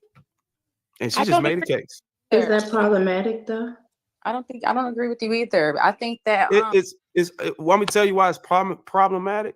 Because the women who typically do that don't typically do correct math. What? Jinx. I'm listening. I'm like, wait, what? This shit sound just as stupid as the writing for sinners. Yeah, I wish you to just be quiet and just let her speak. Like that was it. Let me tell you why it's problematic. Why, baby? Why? Tell me why. You got it. Because they don't do the correct math. Like what? What the fuck, nigga? What does arithmetic got to do with? Should see. Let me guess. You talking about 50-50? You talking about all the stuff that men put in? I'm pretty sure that we're about to go into talking point central. Let's get it. Just made a case. Is that problematic though? I don't agree with you either. I think that want me to tell you why it's problematic? Because the women who typically do that don't typically do correct math. What? There's already an issue where most of these women flocking to the top 15 to 20%. So now you end up sharing men when you start to do that, or there's no men left. Now you have these quotes, where are all the good men? You just success your way out of it. You get what I'm saying? That's your way out. No, we don't know what the fuck you're trying to say. I don't know what you're trying to say. And we know that talking point is so old, tired, outdated, and wasteful. It's low-level thinking. Women are flocking to the 15%. But he also said all men are good men. You just success. So is Jay Prince a good man? Right. Like what? Is Diddy a good man? Is Joseph from Hampshire a good man? Was John Wayne Gacy a good man? Come on now. Like, yeah. Now all men are good men. And you know that's not true. But it don't matter. But he said it doesn't matter because all the women are flocking to the 15% of men. And I'm just trying to think about, do all 15% of top men live in like Florida, to where Florida's being overran with women? I don't know. They just be talking, and I just don't be understanding anything. There's no logic behind it, though, babe. No, there's not. There's none. And honestly, I'd rather him just like, I just feel like look, sometimes you guys need to just concede. Like, let it go. Like, just let it go. If you don't have a point to be made after that, just let the other person speak and let them share their opinion. You know, that's it. I couldn't agree more. That just made me, he just sound really unintelligent right there. I agree. Let's keep going before I get introduced Nate into the show. So you don't get it? God damn. I get it, but I think you're damned if you do, you damned if you don't. Because y'all talk smack about people who want food stamps, the women who can't make money. You talk just as much smack about them. But I do agree, like what this young lady said, I do not agree with. Like she just went somewhere. I don't know where she went. Okay. That I don't agree with that. But what I wanted to speak on Sweeney, I don't think that that's the reason why women go get education and all that kind of stuff. I think they do. And thank you, Shan, for speaking up. As a member of Alpha Kappa Alpha, right, Incorporated, I'm happy to know that you would never become an AKA to get a. I won't even say. I can't even finish that statement because I have so much respect for AKAs and everything that they bring in, to society and all the community service that they do. Child, I'll be damned if I ever say members of Alpha Kappa Alpha became a member, and because babe, you don't know this, but in order to become a member, you got to have like a 3.5 GPA. So like accumulatively, like your shit got to be tight and sealed, and you got to be a certain part of different organizations. You got to have like 1,000 hours of volunteer. You got to put a lot of work in, on top of remembering everything, et cetera, et cetera. So they put a lot of work in. I don't think they do none of that for a man. I'm happy that she was the one to break it down. Let's continue, and then I'm introducing Nan to the conversation. Okay, that I don't agree with that. But what I wanted to speak on Sweeney, I don't think that that's the reason why women go get education and all that kind of stuff. I think they do it to put themselves in a better place. Think about it like this. If a person, not necessarily me, I'm just using me. If a person is in a certain somewhere economically, right, or a certain class, who she chooses as a mate could be a liability or it can be an asset, right? Nobody's going to go through schooling, work really hard for them to choose the wrong mate who's going to bring them right back down. Okay? You're going to want to choose somebody who, at least, even if he doesn't make as much money as you, he's in the same class as you, right? I said that earlier. She preaching. I said most people marry within their social class. That is the way it is the way it's always has been. Most people most people marry within their social class. Nate, what are your thoughts on the show? And what are your thoughts about my Senate review? I'm pretty sure you loved it. Yeah, of course I love it. It's kind of loud in my background, but how you guys I'm doing doing? good. I'm doing good. Basically, when she said when the dude said 15% women are marrying 15% of the high class men, that was a lie because 15% of black men are not even making $100,000 a year. So for you to even make that statement, it was kind of stupid to me. And I was like, okay, if that's the case, you would be married to the woman that you're with now. Oh, I forgot you left. But to each his own when it comes down to that. But of course, women go get education for their own personal reasons. It's a numerous runs we want to get into a different dynamic, especially different social class, social economic, or just because they want to have their own career. There's nothing wrong with furthering your education. It does open many doors to many resources that a woman can obtain. Just like with you, it can be the same. Go get an education, sir, and you'll be able to date the women that you keep complaining about, the women that you desire to be with. How about that? If you don't want to do that because you're just too lazy. But you know, I don't like the people, especially men who are less educated than other people, try to mansplain something to me. Don't mansplain something to me. Don't tell me why I go get an education. Because you're the one that sit up and throws in our face that women are hypergamous. So why not us go get into a different social class in order to get the top tier man? So this is the man that you keep throwing in our faces every time we come across you. Oh, you want him to have 6 figures? Okay, then I need to get the education and get it. Oh, my bad. Gonna get tongue tied. I need to get the education needed to date that 6-figure man. Is that correct, or am I wrong? No, I agree with you. Just saying.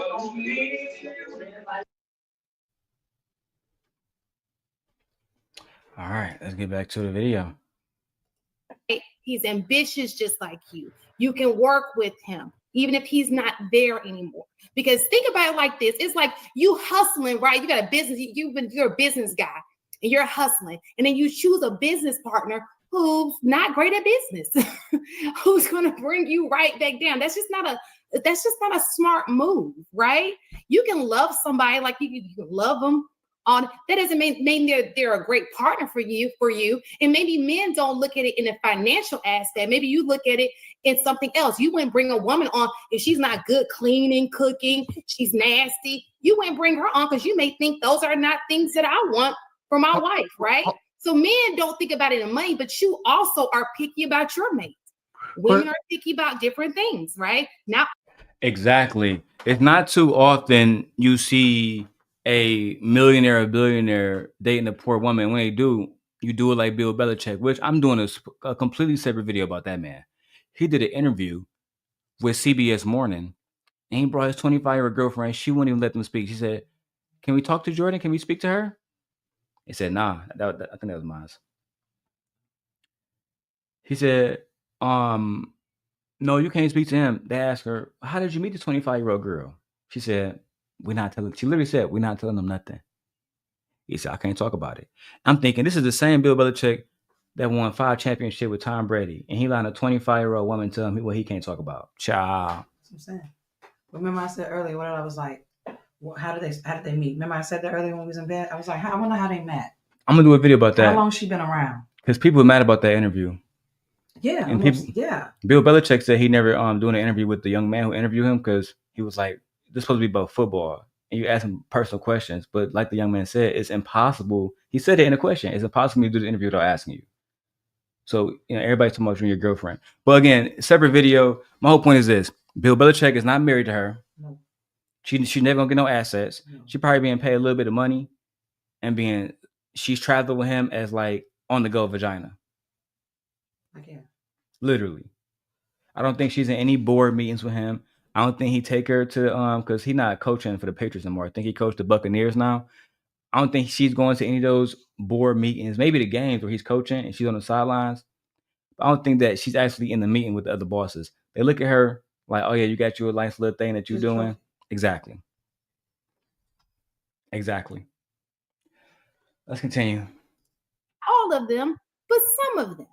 But you don't see men going out there and saying, "Man, I know how to cook and clean." But so it's so hard for me to find a woman that can cook and clean or take care of children. That's not how. Like you have. I agree that women should just keep their mouths closed, right? Like no.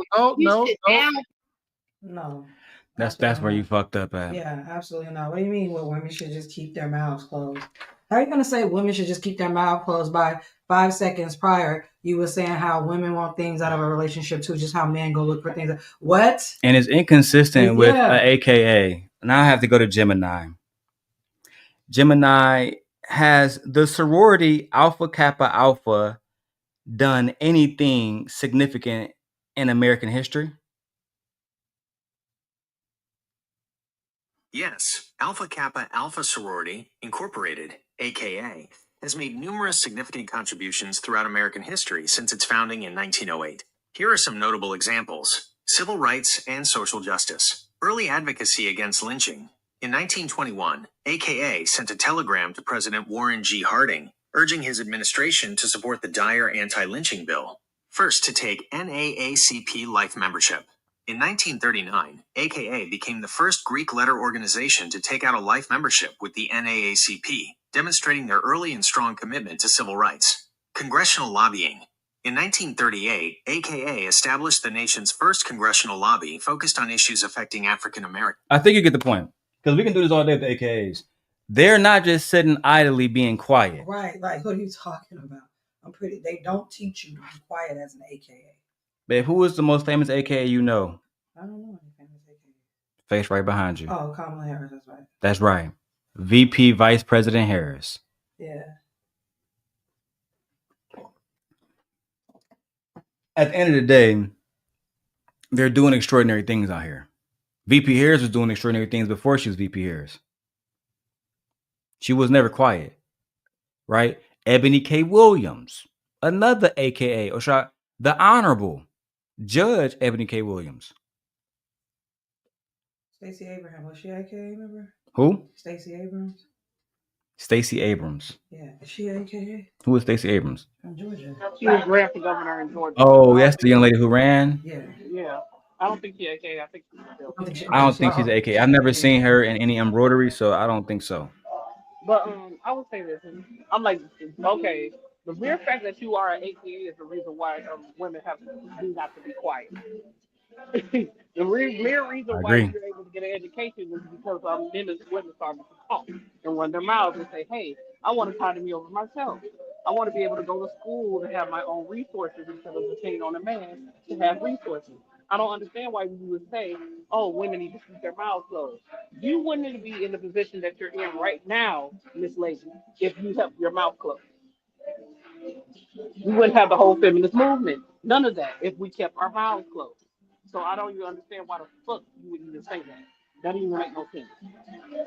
But I understand you trying to get in here with the men to be validated by these men on this panel. You probably would never even talk to me either. Only reason why they like you is because you're pretty. Here you go. But okay. He's not even I a quiet agree. woman. No, she's not a quiet She's woman. not a quiet woman. Let's She speaks all the time. Yeah. She speaks frequently as well. All right. She speaks all the time. Okay. We got a spot for one more person the way I set it up. So if you want to come up, the StreamYard link is posted in the chat. Let's continue. People in the process. I don't think you should down people in the process. Whatever you want for yourself, I think that you should want for yourself, and you Men should like have it when to our mouths are belittle open. other people for what it is that you want, right? No, Shan, you're missing it. So the thing is that A barber telling a woman with a master's degree and pledge, one of the greatest sororities of all time, going to tell him, okay, go, you got it, sweetie. Go ahead. you're saying that, oh man, what if, like, if I chose a man, he's an asset versus a liability. Well, then it proves Bruiser's point where he says that you earn yourself out the game. Well, because hold on, wait. What the fuck? So for one, you don't have a thought of your own. I noticed that. You're going off another man's point, Bruiser's point, which his point, it had a faulty premise. He didn't even that literally made no fucking sense. You're working yourself out the game. So would the game be the plethora of men who can meet the standards and rise to the occasion to make $100,000? That's what you're saying. That's what I'm hearing though. Like, what's the problem? Because women are earning more, we don't have access to them. We don't have access to them now. We don't want you, so they're trying to verbalize it And like she's doing feel bad about exactly. It. They want her to feel bad about it when it's not even it's not even beneficial to her to pull him from up down there up where she is. It's not beneficial. Exactly. But that's speaking a lot about males than it says about the woman. I agree. Oh my God. How y'all don't not catch that? They don't understand logic. Yeah, how do you not catch that? You're earning yourself but it kind of speaks to the leadership of the men too. So it's our job to always pull you up from the bottom of the barrel. Then I should be the leader if I gotta sit up and always reach down and pull you up. You always gotta stand you up. Oh, it's a reason why Adam or women Eve was made from Adam's rib, because the rib helps you sit up straight. It helps with posture. So we have to always be the one that's going to hold you up even when you're down. That don't make no sense. I thought you were the leader. You're supposed to protect me and hold me up, not the opposite. Why do I have to bear the responsibility of everything, but you get all the credit? Again, goes back to sinners. Had Smoke had listened to his wife in the beginning, everybody, at least them two, would have survived. A little bit alive. Just simply move your brother out. That's it. That's it. That's it. That's what I'm saying. And again, I'm not trying to revert back to shitting on sinners, but so many bad themes. And the patriarchal system even exists in that story. To their own detriment, child. Wait. Because men find women that compliment them. She don't have to do the same thing that I do for me to see her as an asset. But women would say, I need him to have exactly what I have, because if he doesn't have what I have, then he's not an asset. That's why he needs to have equal to or more than. No man goes out. Hold on, wait. I mean, what's the problem with that? What's the problem with that? I don't understand why these bandits get so worked up about a woman's standards that she set for herself. If she feel like, in the clip that y'all played, the young lady said that I can't date a man that make less than me, especially way less than me, because he can't provide a certain lifestyle that she wants. Right? I think a lot of men are just insecure. Sometimes I think the patriarchy, it builds confidence in y'all while building insecurities in males at the same time. At the very same time. Next topic. Why do men feel small when a woman wins financially? I'm knocking these out the ballpark. That's why I can take it down, edit it, and record it. Fair use, fair use. We are reacting to this video. The type of form that we're doing is reaction. The reason why we're doing it is for educational purposes. We like to break down any points that might be incorrect or invalid and simply give our commentary on the video that we're presenting. The video credit goes to the Lapeef Network. Go subscribe to the Lapeef Network. Let's continue. I'll use this one for now. Does patriarchy hurt men's self-esteem more than they admit? I think that it does.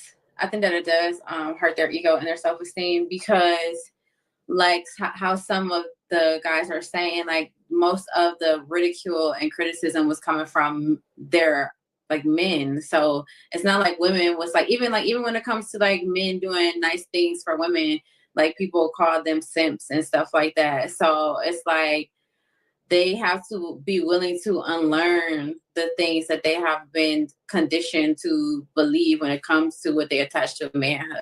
So I totally agree with what she was saying. I mean, even when we talk about, like, I know we've had conversations about men showing emotion. Like, we've had that kind of topic on the panel, and like people were like offended or felt away, like when women are saying it's okay for you to cry or to show emotion. Like, I don't know. It's like they almost feel like someone's attacking their manhood because they're saying that. So I do think, to an extent, patriarchy does play a pivotal role in why the relationship fell apart.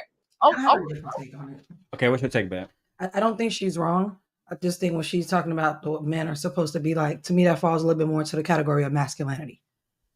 What do you mean? When she said what men are supposed to behave like and stuff like that, I think that falls into the category of masculinity. What I think that patriarchy does, it gives a false sense of importance and entitlement in males just based on gender that they're supposed to have from patriarchy.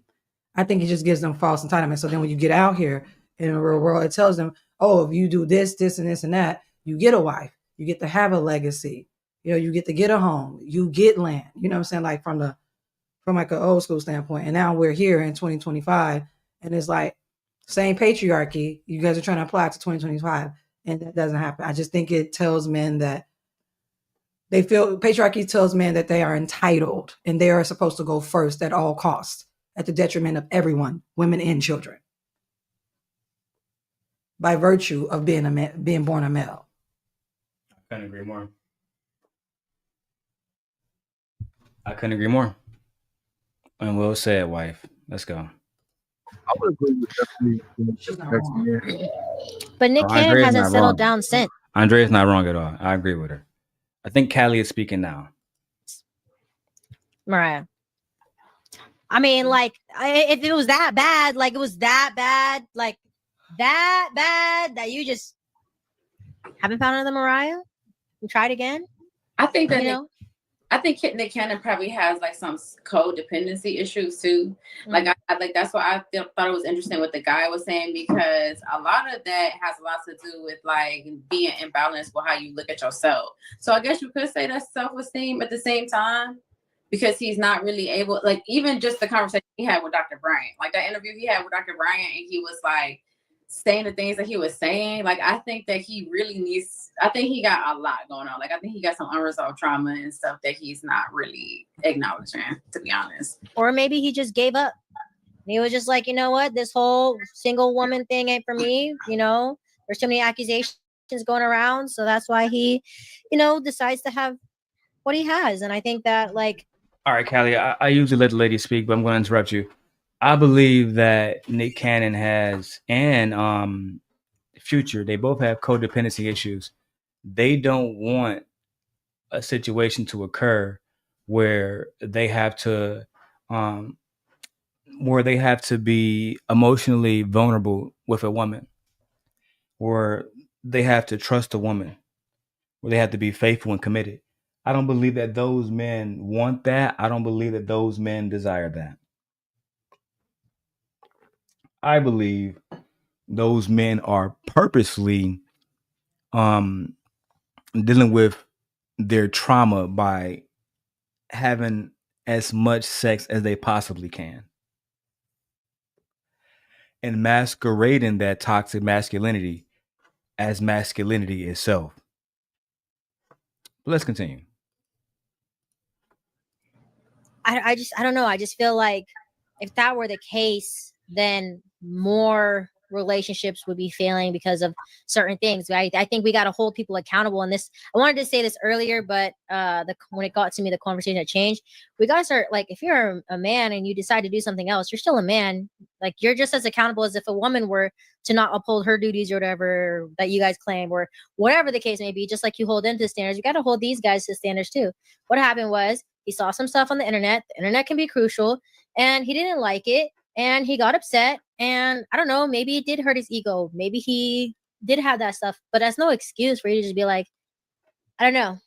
I just feel like it was more of he fell into the pressure of what people were saying. So what do we do know instead of assuming? We said that he felt overshadowed. He felt like he was the lesser.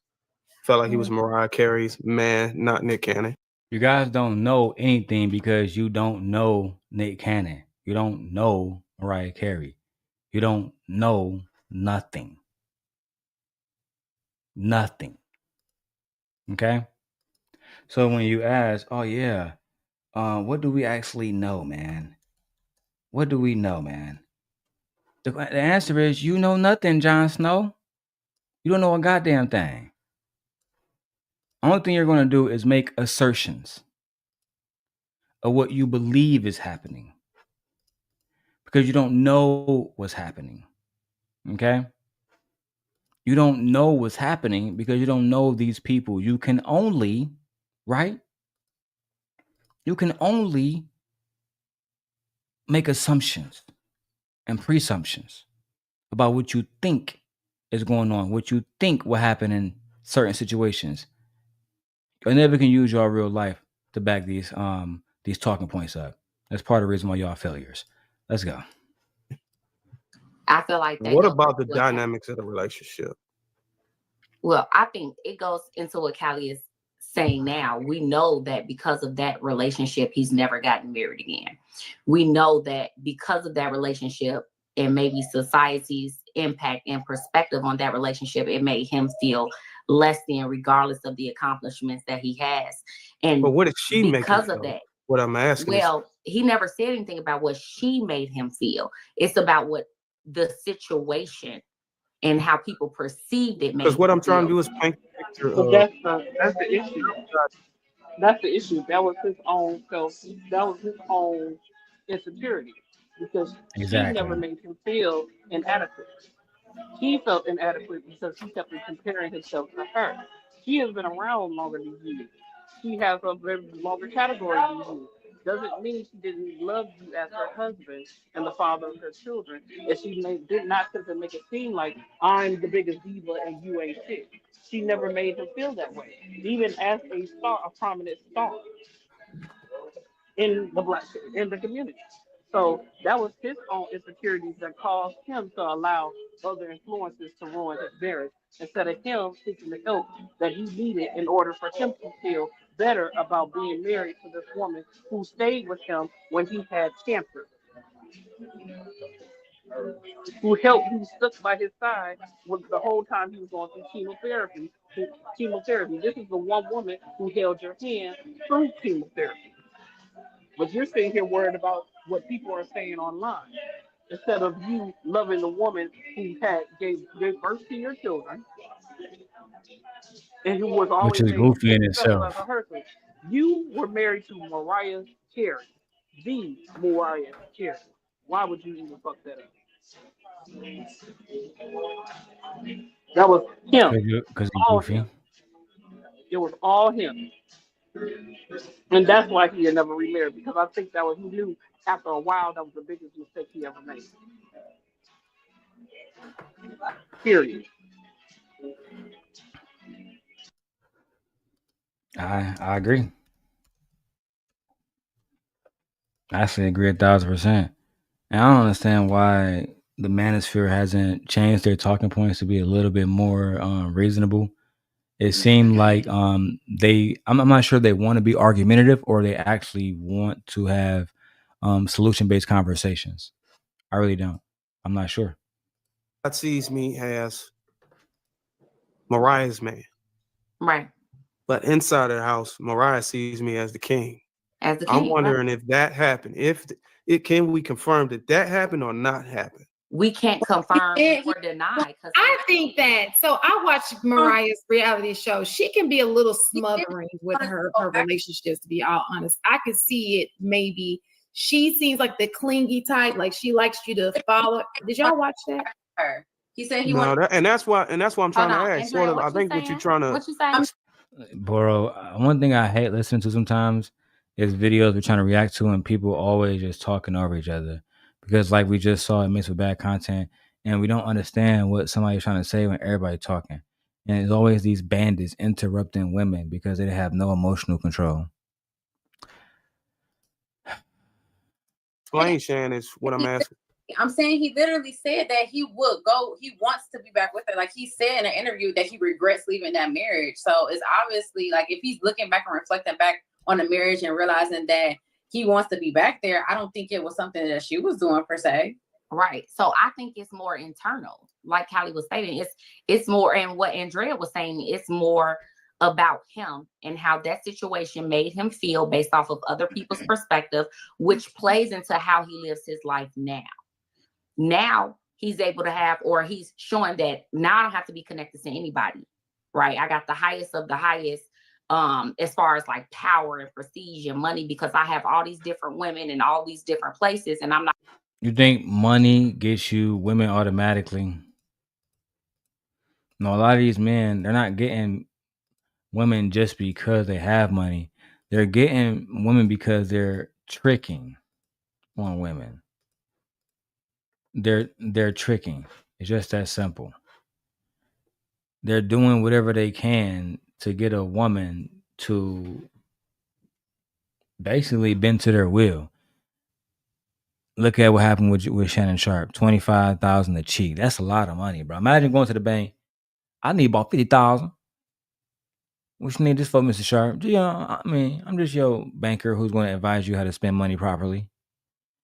It ain't even for me, man. It's for my homegirl. You know what I'm saying? I'm my friend. She need to borrow $50K for a procedure.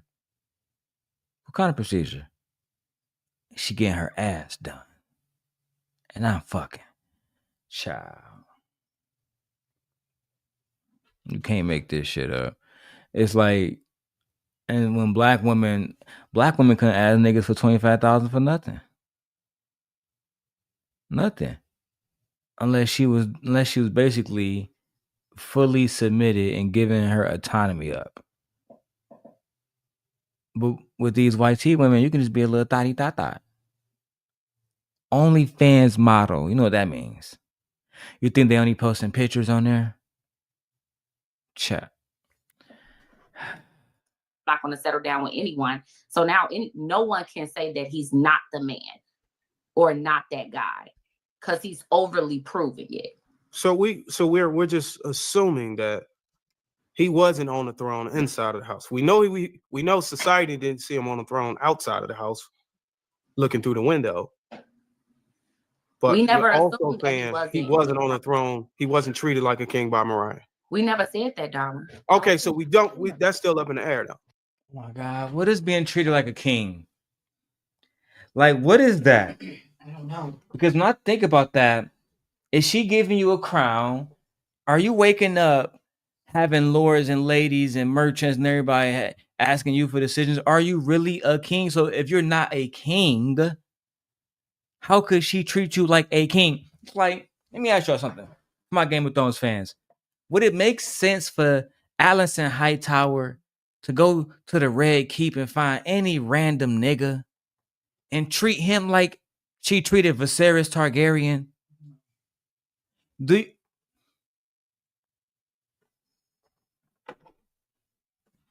Imagine if Melania Trump went out and hung out with Gucci Man and treated him the same way she treated Donald Trump. What are y'all talking about? Oh, Mariah didn't treat him like a king. The last time I checked, matter of fact, time for another fact check. I'm sorry, I gotta do it again. Another fact check. Because maybe I'm wrong. Gemini, does Nick Cannon own a kingdom? Is he a king? Nick Cannon does not own a kingdom, nor is he a king in any traditional sense. However, in a December 2024 interview, Nick Cannon spoke about having a king complex, explaining that he looks to build a kingdom and needs my queen and my court. This suggests he views his large family and the mothers of his children as his personal kingdom. While this is a metaphorical use of the term and not a literal kingdom with land or subjects, it reflects his perspective on his family life. Here are some additional facts. Don't need him. He's not a king. It's as simple as that. With that type of ideology, every man is a king. Child, do I still got the video on here? Because I hope I do. Did I remove the Dragon Ball Z video? Nope. Have you forgotten we are from a proud warrior race? Where's your kingly pride? Don't you ever forget that we was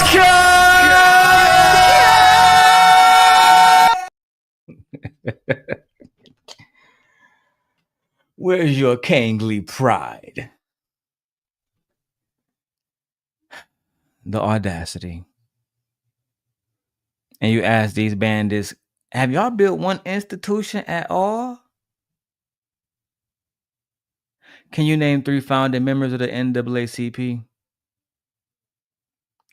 When was the last time you even participated in a black organization that was doing something for the community?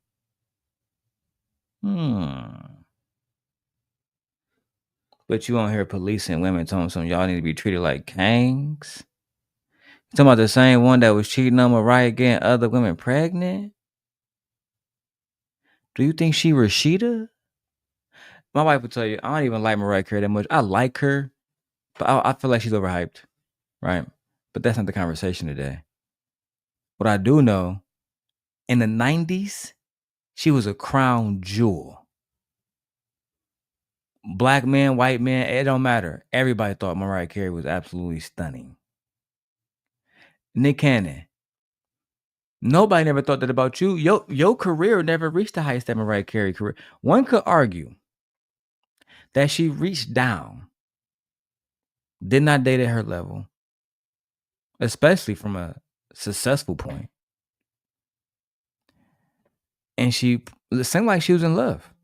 And that's why she, from my understanding, only has married Nick Cannon. No, she was married before.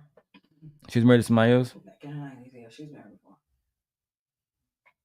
These men are not kings, so they don't deserve to be treated like kings.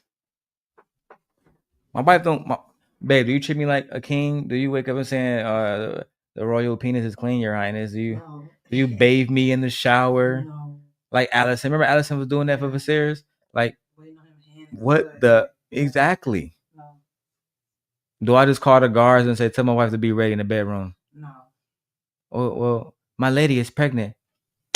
I told you to go get her. No. You can't walk, sir. I don't care. Asking a woman to treat you like a king is asking her to remove her autonomy away and serve you. It's asking her to be in a state of servitude. You know what happens when a king is around? And the people who are around him, guess what they do? They serve the king. Period. Name one person around Viserys that was equal to him. There was none. No matter what position you were, whether it was his brother, hand of the king, Lord Commander, you served the king. And those who did not, they was met with consequences. They was used as examples on what happens when you don't serve the king. Stop it. Y'all asking women for servitude and acting like it's anything other than slavery. This disguise in love and protection. I really be wondering what type of niggas my daughter's gonna run into. I really am, child. I don't want to see that day. Not because I'm worried about them growing up and being young ladies. They're human. But these niggas are getting worse and worse and worse because the patriarchy is not even under control right now. Nobody know what the hell's going on. Shannon Sharp. All the OGs is falling to grace. Let me keep going. Black Beauty says, Nick has even admitted that she was his childhood celebrity crush and had posters of her on his wall. Who didn't? I don't even like light-skinned women, but Mariah Carey was gorgeous. I can still see the fantasy video in my head now. Her on a roller coaster, her with the baggy jeans. I can see it in my head now. Flowing hair. When you walk by every night, talking sweet and look. I mean, it helped that Rush Hour basically, because black people was watching Rush Hour and niggas love Jackie Chan. And everybody remember the Soo Young, the part where she was in the video singing it. I think the movie opened up like that, and she got kidnapped or something. And she was singing Mariah Carey. Like everybody loved that. Everybody loved that song. And on top of that, I still think Mariah Carey might have the most famous Christmas song of all time. Every single time you're gonna hear her. Oh my God, it's all you hear. Great album. It's nothing else even come close to comparing. It didn't spill. It's okay. So Mariah be on her shit. Black Beauty says, how many people actually can say they married their child celebrity crush and he fumbled that relationship? That's like I had so many childhood crushes growing up. Isn't that one actor? A singer. Is her name Mia? Maya. Yeah, she was a baddie back then. I used to want her. I had a big crush on Kelly Rowland. I can imagine getting married to the women and then meeting the lady that Shannon Sharp fumbled the bag with and being like, oh yeah, what's up, Gabriella? I think I cheated on my wife with the child. There's not a single woman alive that can make me cheat on my gently. And as soon as she popped that baby out, I'm going right, never mind. Rodney says, it sounds like you both really like this movie. You're not happy with the writing, and I get that, but no one speaks in such excellent details about something they thought was trash. Oh, thank you. I'm glad that you watched that portion of the live stream, Rodney. Well, that's not necessarily true. That's what a person, when you're doing a review, you're supposed to speak on every portion. That's called a review. Exactly. So you can have a breakdown of what the movie was about. Exactly. Hello? So you don't know what reviewing the movie means. So, and to address that, Rodney, and thank you, Nay, I agree. So I did not like the movie. My wife did not like the movie, just to address that part. And I would go back to my sinners. The storyline we didn't like. We thought the actors were fine. We thought the shooting of it was great, especially because they shot it on film. Yes. Stuff like that. But the storyline, I don't like when a story is not good and it doesn't tie up loose ends. I don't like that. It felt rushed. It felt we had to get it done fast. I feel like it skipped parts. So it was just a story for me.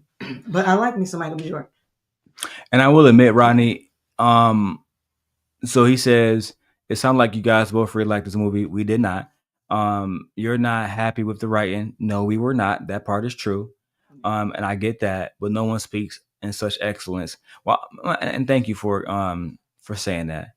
Joy says he just speaks very well. I was going to say that, but I didn't want to say that because I want to sound like an asshole. Rodney says that truly was one of the best scenes that was not well written. You have to, if you don't mind, explain to me what scene that you mean before I go back to the video.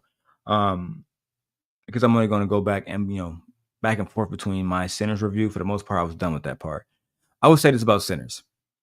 As I said, cinematically, Yeah, it was amazing. we liked it. Yeah. From beginning to end, the way that it looked, the way that the actors did their job portraying emotions, those things are different from the overarching story and the point and the purpose, right? So I'll give you an example, Rodney. Watching the Avengers, you already, most Marvel fans had already seen the individual stories. They already know what's at stake, right? What brought the story together was the fact that it had continuity. This story lacked continuity, right? It jumped from storyline to storyline without connecting one to another. And despite the cinematography being one of the best that I've seen, truly, and I like movies that shot on film or anything shot on film, YouTube videos, no matter what it is. I'm definitely getting some pictures of my wife on film. We already decided we're getting some film cameras because I like film. But nevertheless, and they're like cheap now. They're like $60 at Walmart, and they print out instantly. Back to Sinners. I don't like the ending. I don't like the progression of the story, the pace of the story. I still yet to understand the purpose. I have to sum the story up to the fact that the only people that got a happy ending were two vampires who really were selfish throughout the whole story. Lack morality throughout the whole story. One a cheater, cheating on her husband. One is a two-bit hustler who allowed anybody to get whatever he wants.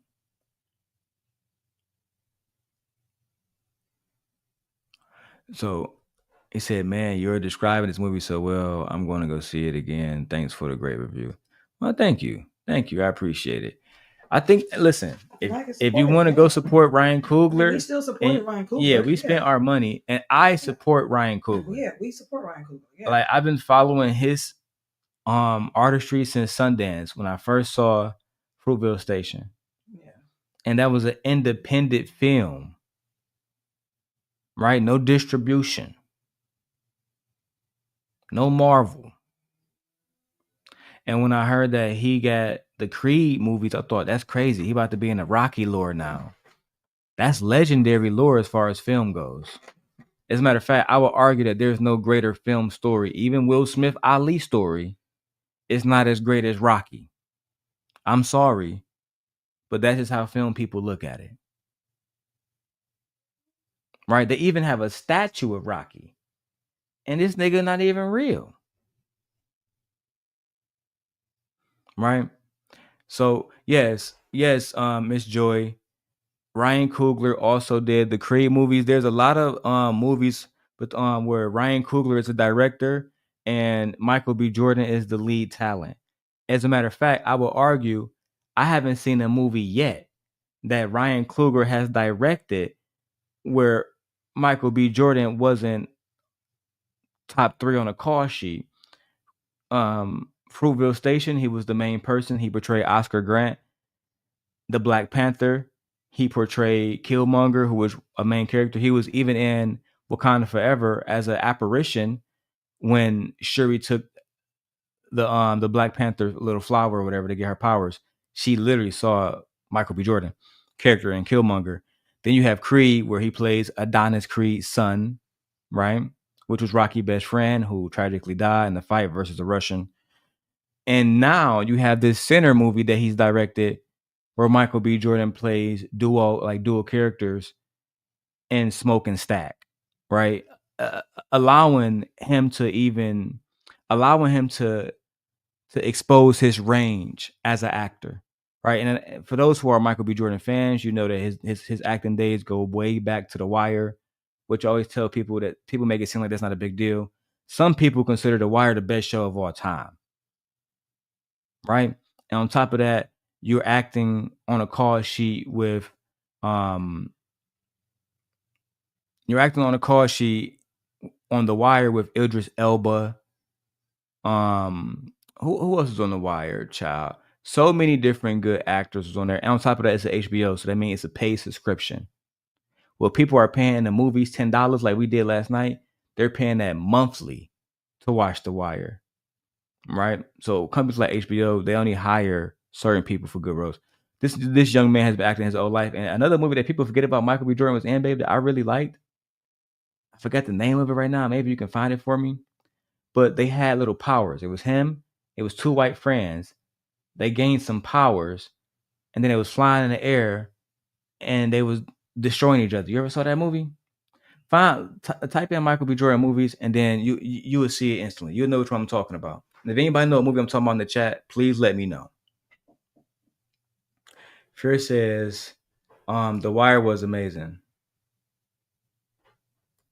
Yeah, he was in Mercy, Without Remorse, Ken. It would have been young. He was young. 451 Fahrenheit. That's not it. Let me see. Chronicle. Okay, yeah. That's the movie. Yeah. Have you seen that movie? I think I have seen this before. I don't want to spoil that movie if you haven't seen it. But basically, the young man who plays, remember the Andrew Garfield Spider-Man? Yeah. And the young man who played the Goblin character? Yeah. He played Harry. They were all friends in this story. Michael B. Jordan, they was all friends. And they basically ran into like an alien little rock or something. They all touched it. They end up getting like Clark Kent powers. And like Oh, yeah, they end up getting like fucking like psychic abilities and shit. Yeah, I remember that movie. One of the friends went dark. Went real dark. Fuck. Yeah. I'm talking about you would like this movie. Like you would love it. It was. I think that it should have been rated mature, rated R, but I think they rated PG-13. They fucked up on that because this movie was very dark. He was like on some Brightburn type shit. He started going crazy. The first person, never mind. So Michael B. Jordan was the first person in that story that stood up to him. He was like, "I got powers, you got powers. If I don't stop you as my friend," and you know, he was the only black person in the movie. I don't want to spoil it, but anyway, this young man has a great catalog, and I was happy to see him as a dual character. And again, like I said, the pace of the story allowed him to show his range as an actor. But my what's the right word I should use? I think I should use my prejudices. Is that the right word? Yeah, my prejudice as a black man, watching all these black men fall like Shannon Sharp. It don't sit comfortable with me at a time like this, watching black people die at the hands of a white woman and Asian women.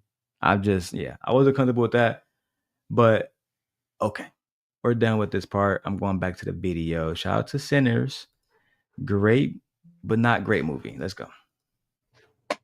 Andreas just said that in the interview, he said that he would go back to Mariah, which clearly means that he loved her and felt respected by her, and that it was right. I don't think it clearly means that. I get why Andrea's saying that, but I don't think it clearly means that, especially when Shan just stated that she watched Mariah's podcast.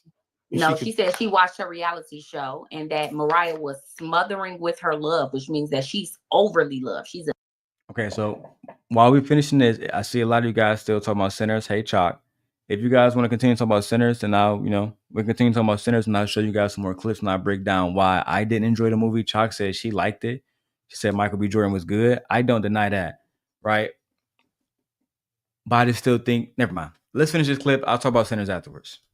Attached to you. So she's probably doing anything and everything to please and be there for her man. So I can see why. So there's no wrong with that. Her show, her day-to-day, it was a whole series. I can see that it will be a bit much for the average. Like it's a catering type of situation. You guys should watch it. It's really Go ahead, Nate. Cook her ass. Hold on. But that's what men asked for, to wait on them hand and feet, to treat him like a king. So she did everything y'all niggas asked for. To wait on him hand and foot, to give him sex when he wants sex, even when he doesn't want to have sex. To cook and clean. To bend over backwards in order to appease your ass. And you're saying, oh, I I can see why that was a little bit too much. Okay, so what do you want us to do then? You don't want us to overly love you too much, but you want us to overly love you too much. Which one? And this is coming from a woman. Now, but this is what that's the reason why pick-me's and mammies are very detrimental to black women. Don't sit here and double talk because this is what niggas ask for, to be overly loved and coddled by women. And they can do whatever they want to them as long as women do whatever they ask them to. I can lick it and stick it wherever I want, but you still have to treat me like a king and you still have to deal with my bullshit. Which one do you want? If Nick Cannon I himself couldn't agree said, more. I'm the one. If Nick Cannon himself said, if I had a chance to marry Mariah again, he would. He realized that he fucked up. Not Mariah. So I wonder, young lady, I wonder how you treat your man. Oh, it's a reason why you don't have one. Because if you think that was overly loving. Can't make this shit up. You can't make this shit up. I agree with every word that Nate said. And I think that these women sometimes are I think that I'm not gonna say that they're mammying, but it seems like they're going with whatever rhetoric just to get along with some of these men. Okay. Oh yeah, if you guys want to support the channel, Cash App is DLong $DLong316. Thank you guys for any donations. I don't ask for 5 or 10 or 50 or 100, whatever you guys send, I appreciate. But I do want to wrap this up because I do want to go to the rest of my Sinners review, and then we're gonna finish up for the day. Maybe I might actually go longer. She's very, but she loves hard. Like she gives her all, right? But understand that it's Mariah Carey. So if you guys are together, you're probably gonna be moving along with her because she's moving a lot. And so I can see him saying, I'm losing myself in this. I have to go, I can see that possibly. He felt like he lost his hustle. Because sometimes you can be so into a relationship that you lose yourself. Just like Common said with Erykah Badu, he said he had to leave her because he was literally losing himself in her. Well, usually that's the opposite. Man comes into money. Common is a top tier bandit. I was just gonna say, I know we're not gonna sit up here and compare Common, how he go through women, not actually committing to anything, not actually settling down. Jennifer Hudson. Jennifer, like, are you kidding me? He's dated some really fantastic Prominent women. Yeah. Like, yeah, so like, no, I don't want to hear you compare Serena Common. Williams. Yeah, like what? But as I'm soon like, as hold those women separate from him, they find love in other areas and they get married. They do a lot better. But they do a lot better once they separate from him. Like, what? I'm gonna say this. Okay, so just because his inadequacies made him feel inferior to her, that's the lifestyle he chose because he proposed marriage to her. She didn't propose marriage to him. And if you're both in the limelight, then he should be used to her moving around because he knew who she was before he got married to her. So I don't want to hear. It sounds like a whole bunch of bullshit to me. He knew what he was getting himself into. And let's also say this. Most of the time in marriages, women tend to lose themselves. It's usually the mere opposite. Women usually lose their identity in men because they circulate their life around that man and their children, especially housewives. That's the reason why they don't have any capable skills once they get out of the real world if they decide to divorce that man, or they do not remarry because they lose themselves in their marriage. So, yes, if you want to say he lost his identity, that was on him. Because usually women do it all the time. To the mere fact that they literally kill them, delete themselves, or go to people, show up in people's houses knowing that they got wives. Like Stack inside of Sinners. I'm just saying. It's usually the mere opposite. Usually women tend to lose their identity in a marriage. That's why we say it's healthy to have your own personal identity and have your own individuality in your marriage, have your own social life in your marriage. But you can still be married and still know how to socialize and intertwine with each other, but still have your own friends and your own social life so you can still have your own individuality. Like, come on now. But a lot these girls are not married, so they don't know nothing about that. They don't know nothing about having your own individuality.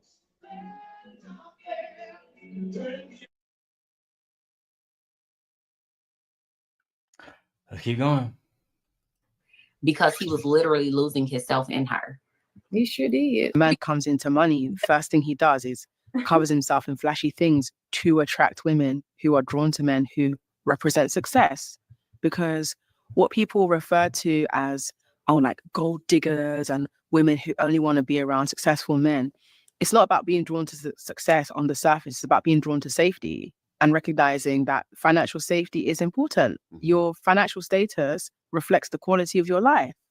And I think that there are components that we refuse to acknowledge, and we'd rather just say that, you know, that's just an isolated issue, when this is patriarchy, this is misogyny, this is the idea that a woman can be big but not too big, because if you're too big, you're going to like overshadow the man. You want to still give him room to feel like he's doing something, but then you don't want to give that man too much power where he feels like he can control you. Dating is not mandatory to live a full life. Dating is a choice. So if you're making certain choices, it's important to interrogate those choices. I know a lot of women make jokes, including myself, like, oh my God, I didn't choose to be straight. But we can choose who we date, though. True. This is true. So if you look throughout the history, I'm with you. Marriage, very pragmatic. It was about safety, in particular for the woman, which, by the way, you know, in many metropolitan areas around the world, women. Marriage is about perceived safety. They weren't safe amongst their husbands either. They were still being abused, Yeah, financially and other sorts. This is just the truth. But I'm gonna go ahead and get out of here, guys. Make sure you tap in with the daily rundown. I'm gonna put this down off my wife's channel now, and we're going to go enjoy the rest of our day. I hope you guys have a good day. I might leave this up, and I'll let Nate close us out. Okay, thank you for coming to another episode of the Daily Rundown. Please like, share, and subscribe to the channel. Hit that notification bell so you get all the latest news, celebrity gossip, and sometimes a little messy shit. Until then, we'll talk to you guys later. Have a good day.